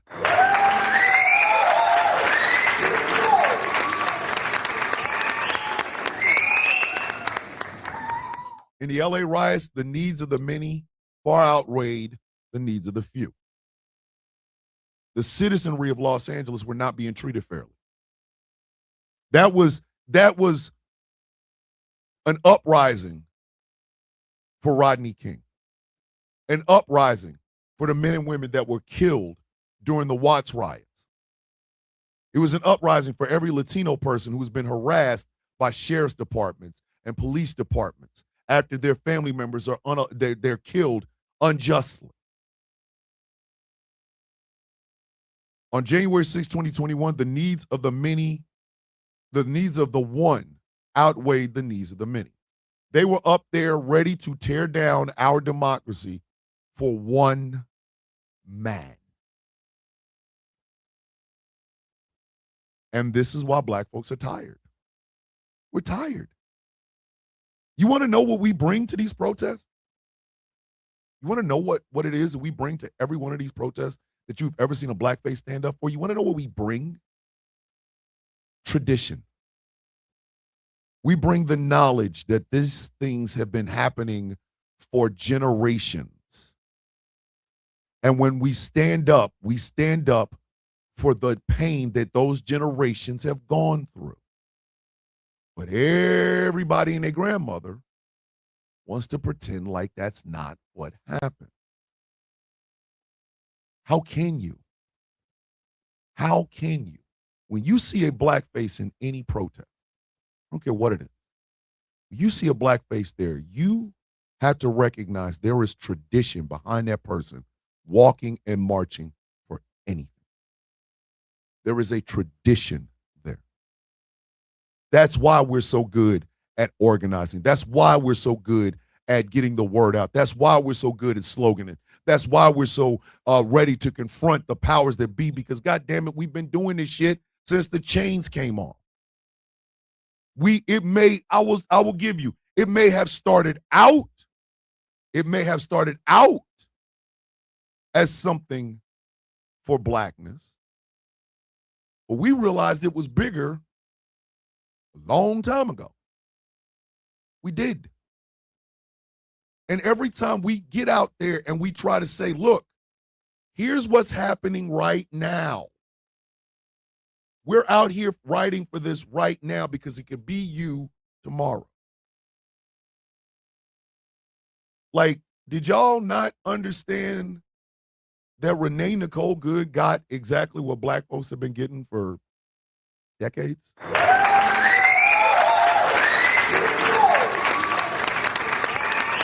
What was the shock? That's why you did not see one black face going, oh my God, I can't believe it happened. Bitch, we know it can. We know it can. Alex Preddy getting gunned down, we saw that. We've seen that happen. We've seen it happen over and over. So when you get ready to go out there and protest for Renee Nicole Good, the first thing you need to say is black folks have been suffering through this type of violence at the hands of state government for decades. We see the parallels. We see them. When we protest for the collective. When we vote for the collective, because the collective always ends up suffering at the hands of the powerful. But it is heartbreaking when those same goddamn people that we are fighting for, the collective, turns right around and believes the bullshit and propaganda that comes from the same rich, white, landowning man class.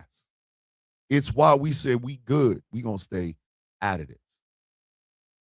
Because maybe that's what fat meat, like my mama said, people don't understand fat meat's greasy until it pops you in your ass while you're trying to make a bologna sandwich. You don't believe fat meat is greasy till it pop on your damn skin. This is us going, all right, You want to do it the hard way? Fine, go over there. And who are the voices that have been raised up in this void of blackness sitting out? Hassan Piker? Really? That's what you got. You didn't learn a goddamn thing. You didn't learn one goddamn thing. Y'all rolled out Hassan goddamn Piker. Y'all rolled out Hassan Piker. We sat there and tried to tell you that the white male power structure in the United States is killing us all. And what did y'all go do? Find a white, rich man. You can't make this up.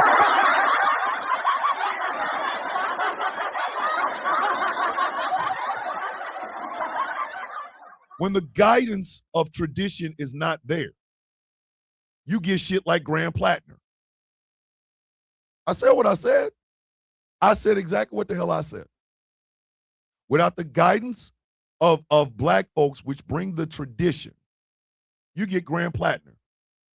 He talks populism and he talks socialism and he oh, is that a Nazi thing on his chest? Oh no. Oh my God! Who knew? Who knew? Anybody with two functioning eyes and two functioning ears could know. Again, when you don't listen to tradition, when you don't heed the lessons of tradition, you get bullshit. Not heeding the lessons of tradition is the reason John Fetterman blew y'all bitch asses off. The Fettermans of the world always come around, but they never bring anything of any meaningful change into the conversation.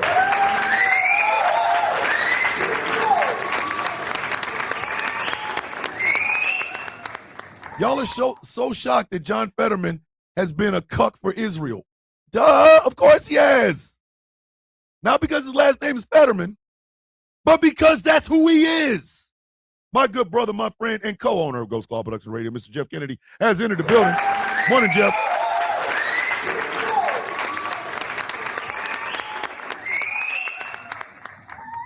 Populism without knowledge of tradition is a failed experiment. I'm going to say that again because that's bars. Y'all ain't got to like that, but them's bars. Them's bars. Populism without the touch of tradition, it's a failed experiment waiting to happen. It is a failed experiment waiting to happen. Because those of us who were raised with tradition, we know bullshit when we see it, goddammit. You can't sell us bullshit, bitches. We know the price. You cannot sell us bullshit, bitch. We know the goddamn prices. Hold on. Jack's mom with the $2 super chat. Donations. Gifts. Did you see they let Renee's killer back to work? Hi, my name is Black Folks in America. We are used to this. It has been something that has been a tradition amongst black folk. The system works as advertised, goddammit. That's how it happens. And people would know this had they heeded tradition and understood. Black folks have seen this. We have seen this movie so many goddamn times. We are voicing the parts in the movie theater.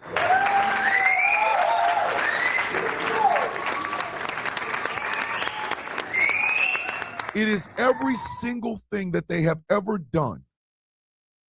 Every single way, physical, financial, psychological, that they have tortured black and brown bodies in inner cities. Now it is a nationwide thing, and everybody and anybody can get this work.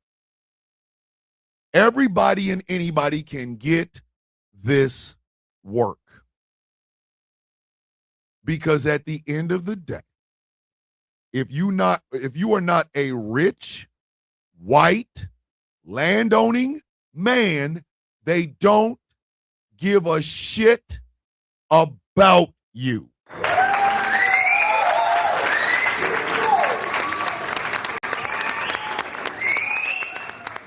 This was never a shock to us. It is why we are so goddamn frustrated with the way things have been going. This is what. Be safe, Shab. Love you, brother. Take care of yourself. See you tomorrow for Flag on the Play Friday, brother. It is where the bone-weary frustration black folks have with the way things are going right now. It is the disgust you see in our face. It is the we don't even want to talk. We don't even want to have these conversations. We'd rather talk to ourselves because we're going to understand it. While everybody else walks around with half their head up their ass. We'd rather talk to each other because we know this person's going to relate because we both understand it. We understand how the game is played. We understand it. A lot of white leftists don't. A lot of white leftists do not. I'm going to tell y'all, all you white leftists, something. All of your accumulated rah-rah speeches, all of your accumulated free Palestine bullshit, all of your protests ain't got shit on a black Gen Xer's memory. Nothing. Not a goddamn thing. Nothing. To us, you look performative as shit. Say what I said. To us, you look performative as shit. You do. Babies yelling outside the crib. Whang. You ain't ready to put no damn skin in the game. You are not ready to put any skin in the game because I've said this before in my old account, which I think I still have the video. Hey, I'm about to. Comfort is the enemy of progress. Comfort is the enemy of progress.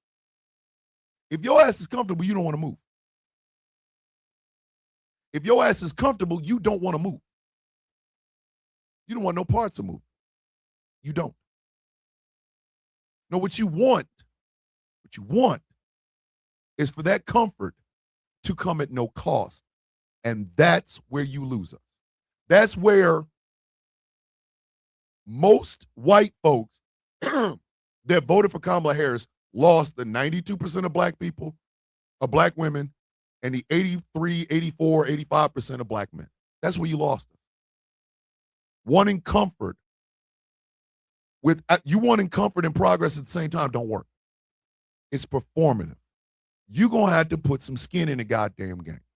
One of the things you are absolutely going to have to do is to understand that you do not know half the shit you are talking about, and you need to listen to people who do.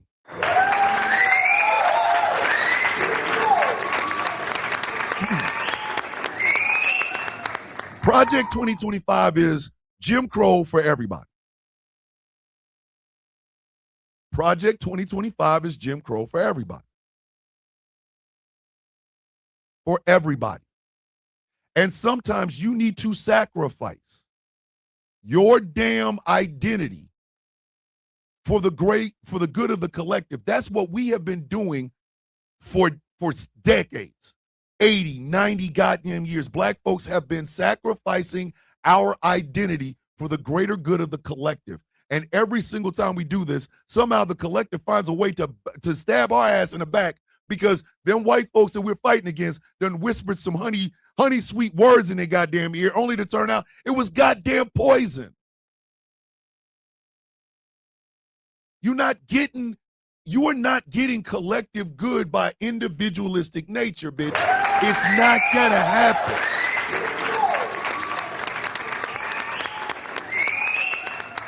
And guess what, kids? Just so that I'm balancing all of this out, just so that I am balancing every single bit of this out, when something like what they did to the Voting Rights Act in the Supreme Court yesterday happens, that is individualistic bullshit. It is the individualistic bullshit that black folks fight against. And it is the fight that y'all want to get involved in, but you don't know where to start. If you want to start individually, start with your individual worldview. Start with that. Start with that. If you were a woman right now in America, and you realize that your rights are being trampled on,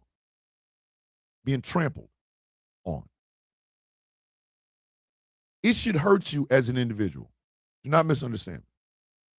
But it also should hurt you as a collective. You should be worried about every woman you know, every woman you don't know. And you should shape that individualistic pain or passion into a collective answer to the question.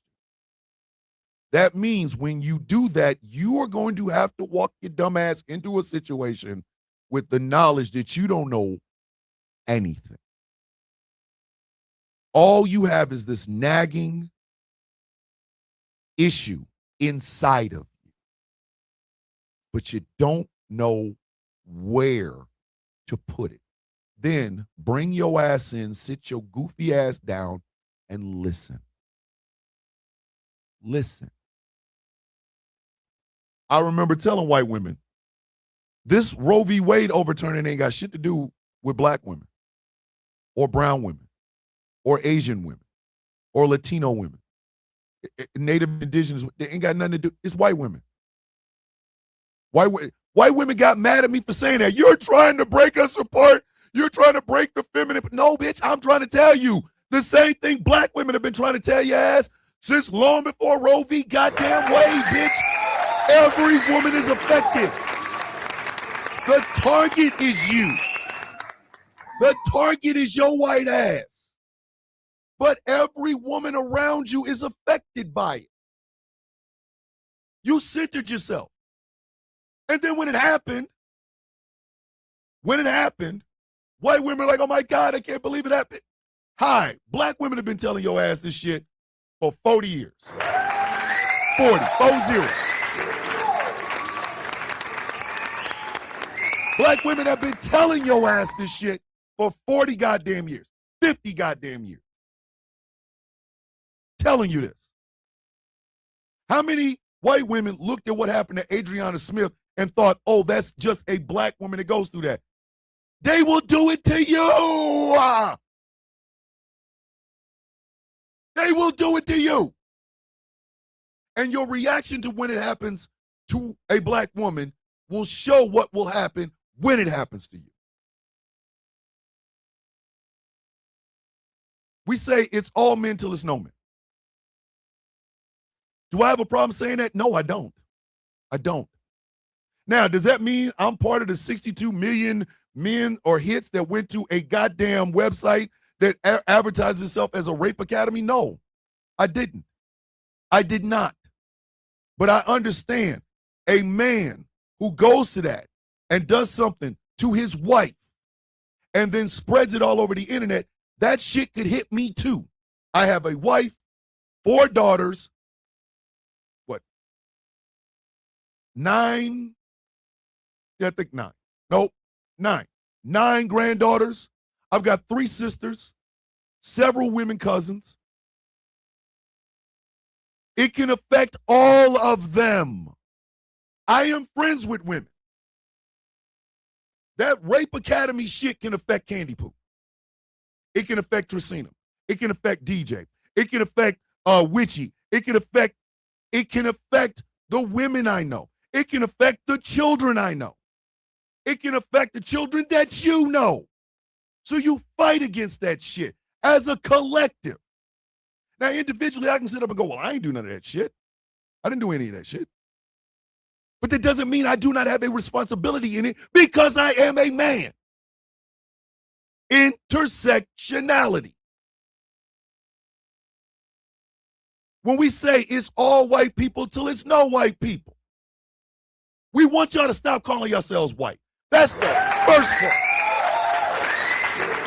Oh, if we can get y'all to stop believing that your asses is white, good Lord.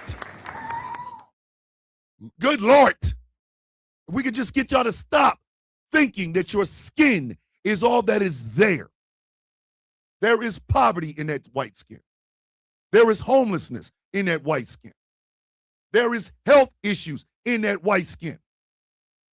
There is discrimination, not the type of discrimination that you're thinking, which is, oh, my white skin's being discriminated against. No, you're poor, uneducated, hardworking, overworked, underpaid ass. You got all of that too. And guess what? You ain't the only one that has it. So bring your individualistic problems and put it part of the collective. Sit your goofy ass down, shut up, because you don't know everything that is going on or how to start the fight for it. God damn.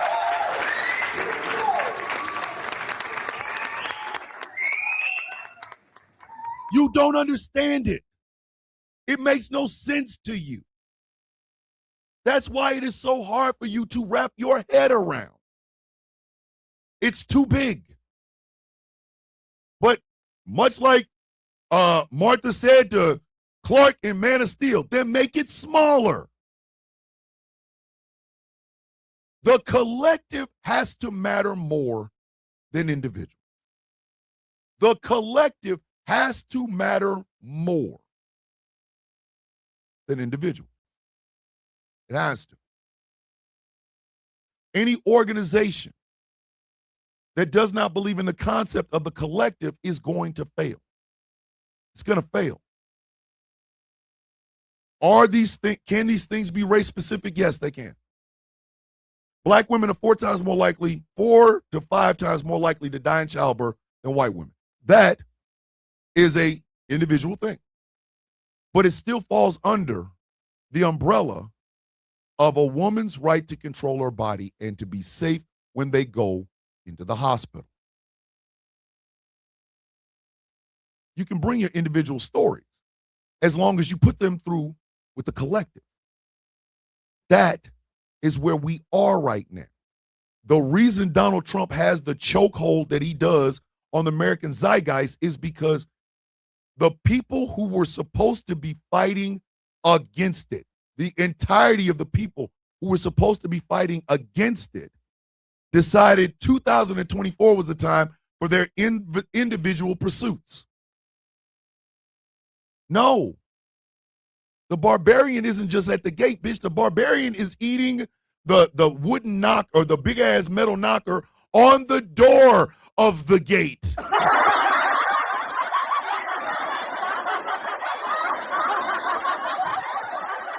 Donald Trump is an existential threat. He is the aliens in Independence Day. He is the Yautja. He is the xenomorph. And even though towards the end of those movies, it always comes down to one person, it wasn't like everybody else wasn't trying to fight the son of a bitch. But 2024 was the time that y'all wanted to have litmus tests. 2024 was the time you wanted to foist a whole bunch of shit onto a vice president, something y'all have never done in the history of this country. 2024 was the time that you wanted to make a stand for a place in the world rather than thinking about if it helps, if we get this fixed, it also fixes this over here. Collectivism, intersectionality. And now that the barbarian is in, he is snacking on little children. He is going to use $400 million of your taxpayer money to build a goddamn ballroom. He has done extrajudicial killings off of the coast of Venezuela. He has snatched up a world leader against the advice and consent of the rest of the world. He has started a war, an illegal war, along with Israel, with a country that did not attack us. And now, the cost of everything in your local grocery store has gone up. The cost of gas in your local community has gone up. Because your punk ass could not do one simple thing. See the entire board, not just the square your stupid ass is standing on.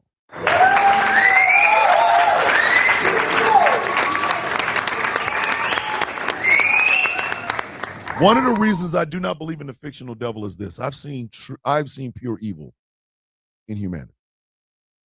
I've seen it. In just my 54 years of existence, I have seen pure evil in humanity. You don't got to give me a devil, bitch. I have seen skinheads. I have heard stories like Matthew Shepard being beaten, tied to a wooden fence, and left out in the cold in Wyoming to die. What devil can you possibly tell me about? What devil, what fictional place can you possibly tell me about that I have not already seen with my own two eyes walking this earth? What? I have seen atrocities. I have read about them. I have seen them. I've seen the results of them. Mind you, kids, I'm one of the people that lived through the Rwandan genocide that nobody talked about. I lived through that. I remember it. I remember the bombing of the MOVE organization. Mr. Fitzsimmons, one of my favorite teachers, passed away. I'm really close to his kids, Riley and Rosie. I'm bummed. May Mr. Fitzsimmons' memory continue to guide you through the rest of your life. The best way to honor him is to be the best person you can possibly be. Rest in eternal roused grace, Mr. Fitzsimmons.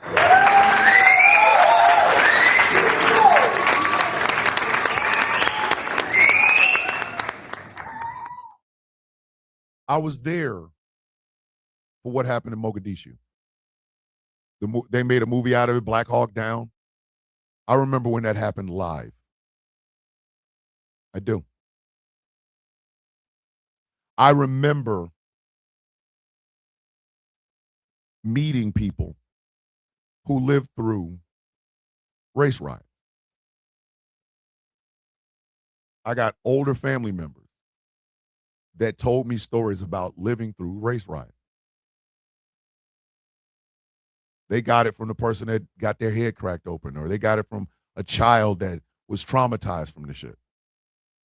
And these are old people, really old people, and they're telling these stories. So what the hell what makes you think that when I vote just for what takes care of me and my family? You are out of your goddamn mind. You have fallen and bumped your damn head. You have fallen and bumped every goddamn ounce of your head. You see, black folks don't have the luxury of being individual. We don't. Especially black women. I'm going to tell y'all right now. When I say black women are the true north of American politics, I mean every goddamn word of it. Every word of it. Every word, every letter, every syllable. And it is for the exact simple fact of this. You are not about to sell bullshit to a black woman about your leftist ideology and your leftist policies, because black women know whatever the hell happens when it comes to that vote, it's going to hit them first, and it's going to hit them the hardest. They don't have the luxury. Black folks do not have the luxury of being individual assholes. We don't. We do not. Because of two reasons. Number one, we understand that shit's going to hit us first. Before it hits Latinos and Asians and Jews and Muslims, they're going to go after Negroes.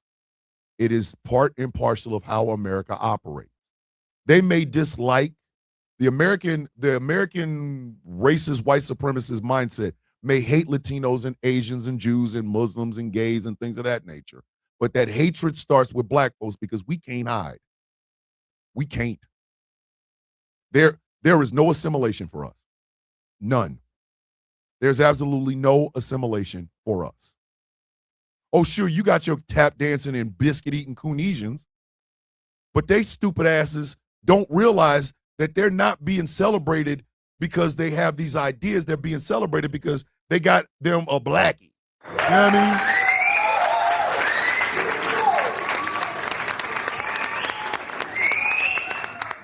mean? Nothing feels better to a racist than having the words that they use come out of a black mouth. No, listen, it gives every one of them a hard on. Like, ooh, look at that. Look at Terrence K. Williams out here saying that for us. I'll never forget Coon had that guy talking about, why do we, as a black man, and I'm a white person, why do you fight for us? Fight for you because I take it, I say what you guys want me to say. In other words, bitch, you a token. You are a token. Token. You are a useful mouthpiece to spread the ideology that the best way for things to work is if we give all of the power to white men, rich white men, rich white landowning men. It's just like what Malcolm X said about the house Negro and the field Negro. Once again, y'all need Yesterday, to hear it. if you haven't seen it already. Y'all need to hear it. Y'all need to hear it.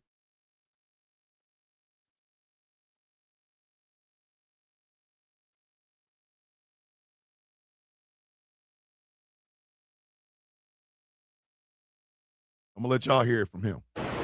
When black people like me, during slavery, when black people like me talked to the slaves, they didn't kill him. They sent some old house Negro along behind him to undo what he said. You have to read the history of slavery to understand this. There were two kinds of Negroes. There was that old house Negro and the field Negro. And the house Negro always looked out for his master. When the field Negroes got too much out of line, he held them back in check. He put them back on the plantation. The house Negro could afford to do that because he lived better than the field Negro. He ate better, he dressed better, and he lived in a better house. He lived right up next to his master in the attic or the basement. He ate the same food his master ate and wore his same clothes. And he could talk just like his master, good diction. And he loved his master more than his master loved himself. That's why he didn't want his master hurt. If the master got sick, he'd say, "What's the matter, boss? We sick?" When the master's house caught a fire, he'd try and put the fire out. He didn't want his master's house burned. He never wanted his master's property threatened. And he was more defensive of it than the master was. That was the house Negro. But then you had some field Negroes who lived in huts, had nothing to lose. They wore the worst kind of clothes, they ate the worst food, and they caught hell. They felt the sting of the lash. They hated their master. Oh, yes, they did. If the master got sick, they prayed that the master died. If the master's house caught a fire, they prayed for a strong wind to come along. This was the difference between the two. And today you still have house Negroes and field Negroes. Let me expand on what Brother El-Haj Malik El-Shabazz just said. Some of you poor-ass white folks that keep voting for these rich people, you are house Negroes.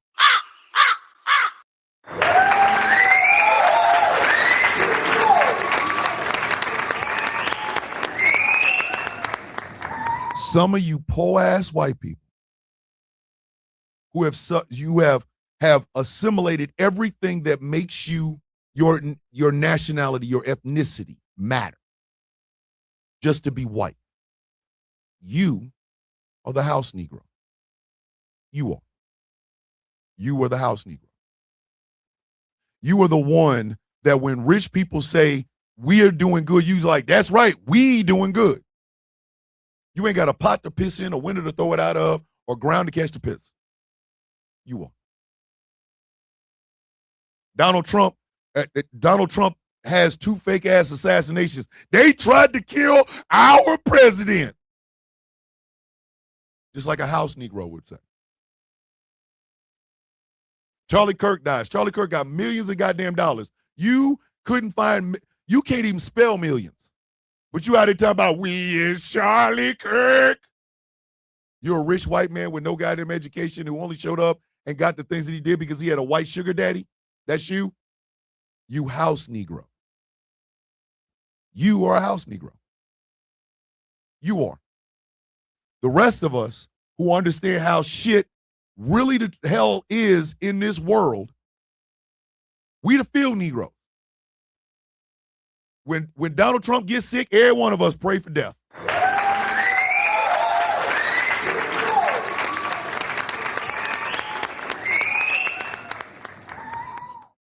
We pray that Elon Musk Tesla blows up with him in it. We don't openly say it out loud, but we're sitting there going, I wish Larry Ellison would catch everything. Baseball, bats, bricks, bullets, everything. Y'all over here telling us how wrong we are. Every time you have an argument about somebody's character, a rich person's character, the first thing some old house Negro will say is, well, they got money. Bitch, you don't.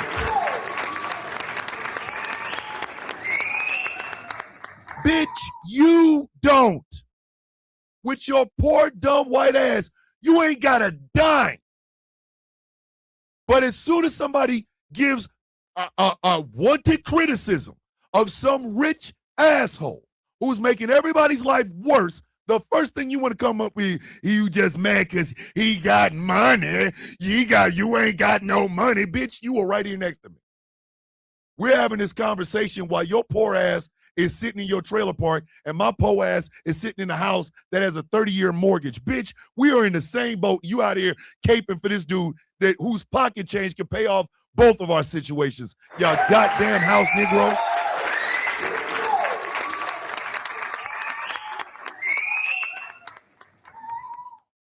You out here spending all your goddamn money,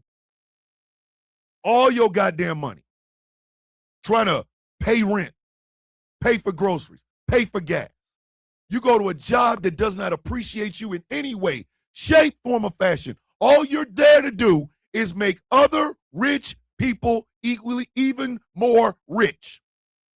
But you caping. You a house Negro. You are a goddamn house Negro. And you are a detriment to any sort of forward progress the United States will ever make. Because as long as Massa doing good, you think your ass doing good. Y'all rooted for Project 2025. The field Negroes, the rest of us that read that shit was like, nah, we can't even have that. We cannot even have that bullshit. We got to get rid of this shit. This shit can't happen. Here come your old house Negro. Well, you know Kamala ain't said, no, not even Kamala. You know Kamala ain't said nothing about Gaza. He talked about turning Gaza into a goddamn parking lot. You ain't gonna fight against that? House Negro? You ain't gonna fight against that? You're not gonna fight against that. This man talked about turning Gaza into a goddamn parking lot. You're not gonna fight against that? You goddamn house Negro? You ain't gonna do it? They putting surveillance cameras everywhere. Everywhere. Everywhere. And then you have tech bros that are talking about it's for surveillance. It's for surveillance. It's for surveillance. Field Negroes like, nah, dog, I don't want none of that bullshit. That shit off the streets.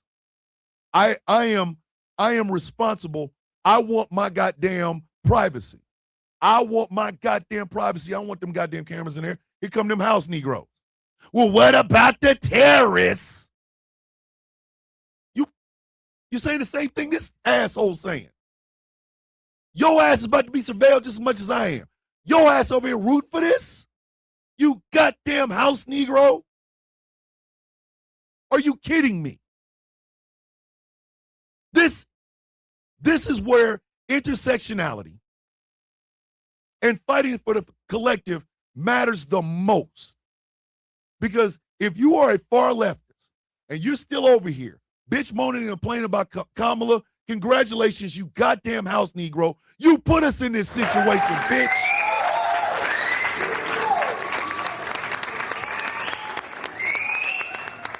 You helped us get here with your house Negro ass. The field Negroes want collectivism. The field Negroes is like, we are not taking no for a goddamn answer.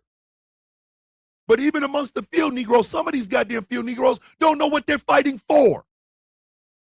They think gutting the Voting Rights Act ain't going to affect their stupid ass. They didn't think Project 2025 was going to touch them. It did. You goddamn out. Some of you field Negroes need to learn how to shut the F up and listen. So I'm going to end this show like this. Yeah, yes, E. We're going to try to make it, we'll try to make it sometime this week. If not this week, it'll be first thing next week. So I'm going to end this show like this.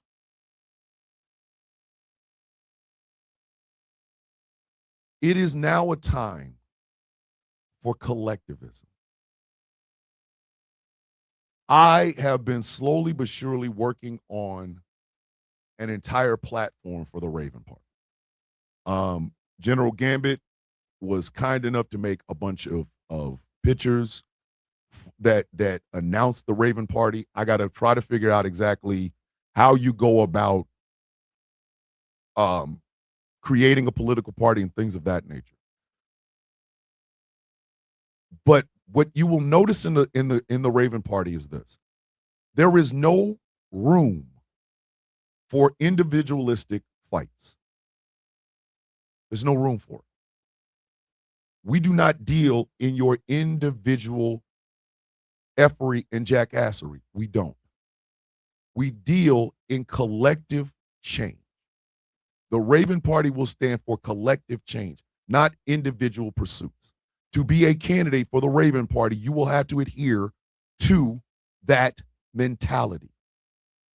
And if you can't, you cannot be a part of the party. You can't. It's as simple as that. We do not have time for individual pursuits. Individualistic pursuits is what got us to where we are right now. No intersectionality, just what hurts you, just what you think about, just what bothers you. We don't have time for that anymore. Take the fact that black folks are standing our asses back and not saying a goddamn thing while democracy burns. Take that not as us giving up, but take it as us trying to prove a point to y'all. The only way you will get it now. The only way you will get it now is through pain. It is through collective suffering.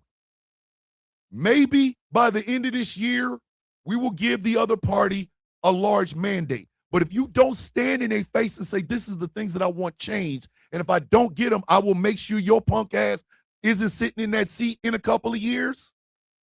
If you're not willing to do that, then you can't even be a part of the conversation. You can't. Everybody knows Gavin Newsom's going to run for president.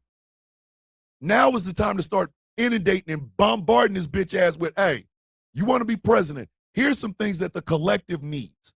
If you cannot even think about even attempting to put any of this stuff together, then I'm going to need you to stay out of this, because you are not doing anything but not helping. It is time for us to label the field Negroes for exactly what they are and label the house Negroes as such. If you are a poor ass man and you still hanging around with, still on that MAGA train, you are a house Negro. And we need you to get away from any goddamn movement we are on. You are thinking individualistically. You are thinking like a house Negro. You are looking and thinking about the wishes, the wants, and the desires of the rich people that have been screwing every one of us, and you're okay with it because at least you get to be a part of the club. You are a house Negro. Get away from us. And even amongst field Negroes, y'all got to understand, this shit is about collectivism and it's about intersectionality. When they gut the Voting Rights Act, bitch, it hurts all of us. When they reverse Roe v. Wade, bitch, that hurts all of us. It is time for y'all to start to literally center the one group of people that have never led us wrong ever. Black women. Black women. Do not look at them as your saviors, because they are not. They are flawed and as fallible as anybody else. But when it comes to what the collective needs, when it comes to the good of the collective, the only group of people that are going to give you the goddamn truth, no matter what happens, are black women, because their skin in the game comes with it. And as a final thought, get educated. Not just in things that interest you. Get educated in things you didn't know. An educated populace is the greatest threat to the oligarchs, to the corporation, to the corporate-owned media. An educated populace. Because an educated populace asks the right question to the right people at the right time. An educated populace thinks in collective terms rather than individual pursuits. A educated populace stands up and stands against any and all threats to the collective. Education is key. Like I said, I learned more about life, about the world, about politics, about everything outside of high school. It mean I didn't graduate, I did. But I learned more. I learned more then, now, than I did then. I learned more now than I did then. So, get educated. Learn all you need to learn to make the best decisions possible and to not continue to hurt yourself by ignoring others. E, one day I am going to let your ass up in here. One day I am. One day I'm going to just say, hey, E, come in here. We ain't never done a show together. Bring your ass up in here. One day I might. I'm like, you know what? I might do that on a Flag on the Play Friday. Bring in Professor Moriarty. That might be.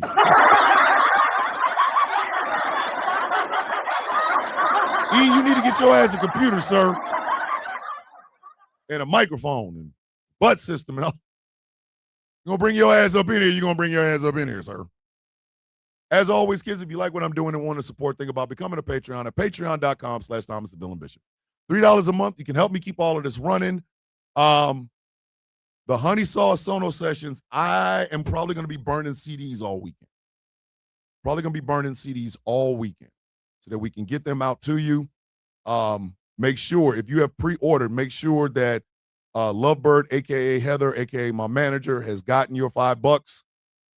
And goddamn it, y'all gonna get this music.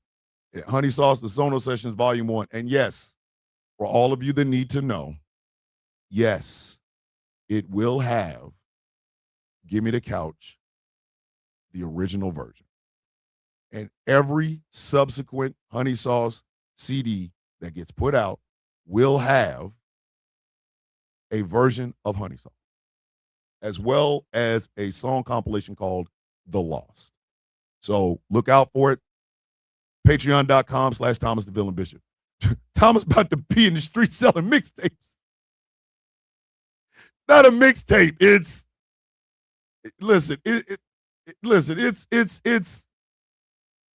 something. Listen, I'm very proud. I'm very, very proud of Honey Sauce the Sono Sessions, because y'all got to remember, this was a joke that started on this show that has turned into me making music and being able to sell it to you guys for you to enjoy. Y'all know how that feels. It's the most incredible goddamn feeling.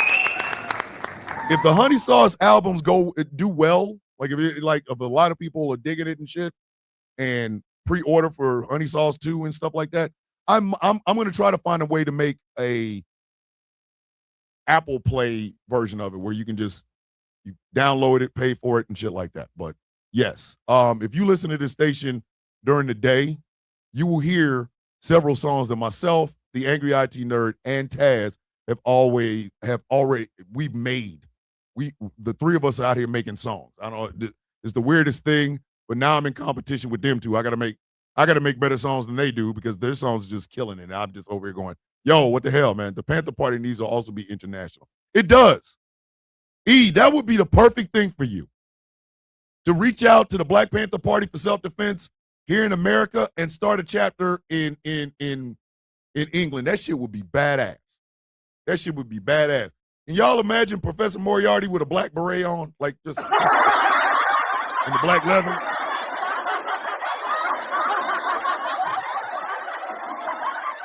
Y'all, listen, y'all are not ready for black beret, black leather jacket, black turtleneck with black glove on, Professor Moriarty. Y'all, listen, y'all are not prepared for that. With a beret on? Come on, man. That man, listen, that man gonna be like, listen, the sex symbolness is just gonna be dripping off of him. And then I'm gonna hate him because he gonna look better in black leather than I do. Like, you son of a bitch. Read PTSS by Dr. Joy DeGruy. I need to get that album. I need to get that. I need to get that book. But as always, shows brought to you in part by Smooth California. Go to smoothca.online and check out some of the products.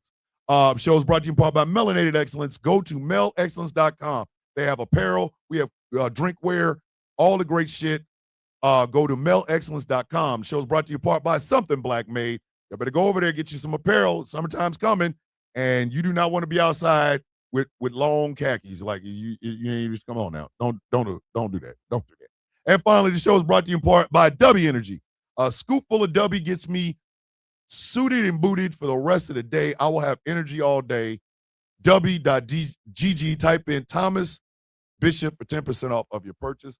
Go to Tazism.com for all the weird shit that you hear on GCPR. If there's some weirdness in GCPR, Tazism has you covered. It is ran by the one and only Miss Taz. Tazisms.com. And finally, the Sound of Coffee Shop is open, it's running, and it's piping hot. I'm still working on a bunch of things because I'm trying to do 10 different things at once, and I don't have an assistant. So I'm trying to do all this by myself. But you will see new and improved shit over on the Sound of Coffee, all one word, shop.fourthwall.com. Hydrate, elevate, self-love, and self-care. I love you all. Have a beautiful day on purpose. That is the good word from Miss Tressina. And here's the loving word from Miss Lyles. Be kind, be positive, be authentic, be you. I love y'all. It's okay to not be okay. Fill your own cup this week. Remember, we are a community, and stand up for what you believe in. That is the loving word from one Miss Lyles. Three kings taught the Spanish community how to take care of themselves and the law. See what I'm saying? See what I'm saying? Remember this. I don't just fight for myself. I don't just fight for my wife, my kids, or my grandkids. I don't just fight for my siblings. I don't just fight for my aunts. I don't just fight for my uncles. I don't just fight for my cousins. I don't. I fight for all. One of the reasons people do not like me and have made it perfectly clear that they don't like how I operate has nothing to do with what I actually talk about. It has a lot to do with the package and the presentation, and I'm not changing. I'm not changing. I'm 54 years old. I don't have to change. But we have reached the point where the only way you can get the attention of the world is to be blunt, loud, profane, but also profound. We don't have time for niceties. We don't have time for house Negro bullshit. We have a fight to fight. And God damn it, if we don't start fighting it now, we're going to lose everything. And we are all going to be back in a time where rich, white, landowning men made laws and decisions for the rest of us. And that's not a future I want for my family, and it's not a future I want for yours. Get your ass up and get in to the collective. No more individualistic fights. When they take away something and you think it's just black, and then it affects you, you understand that it isn't just a black thing. Y'all better remember that. Y'all better remember that. What is it that we say every day, kids? May your day be as sweet as the coffee in your cup. From cocoa to goat, Bicep the cactus, Bricephalus the cactus, the machine gun duck, Godzilla -1, and Catman himself. My name is Thomas Bishop. I am known as the villain. My title and designation is the Brutalist, the leader of the Villains Guild, a proud, upstanding member of the Outcast Nation. And this has been a Truthful Thursday episode of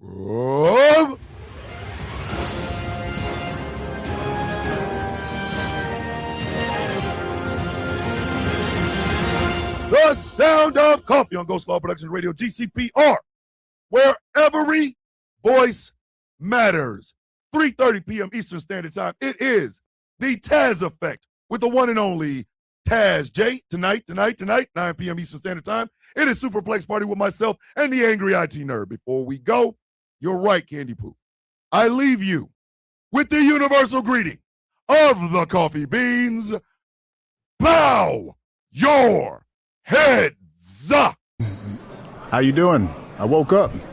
Everybody else, because I woke up. That's how I look at it. You all had a chance until I woke up. Today's mine. That's just what it is. That's just what it is. The day belongs to you. Bricked up, baby. Bricked up. I love you all. I am proud of you all. I don't say that for accolades. I say that because it is true. Have the best day possible, and we will see you all tomorrow for the big Flag on the Play Friday. I think it's going to be Flag on the Play Friday, White House Correspondence Dinner edition. There might be a little bit of a change to the format. You never know. We might go basketball rather than football. We just might. We just might. We just might. There are 4 quarters in a basketball game. You will see. I love you all. Be safe. As always, with love in my heart, I say this. With peace on my mind, I give this. God damn, he fine. Shit, girl. Damn. And just a tad bit of hair grease. I will see you all in the morning. Be safe. Be loved. Peace. Hey, I love you. And your ass better not ever forget it. See you in the morning, kids.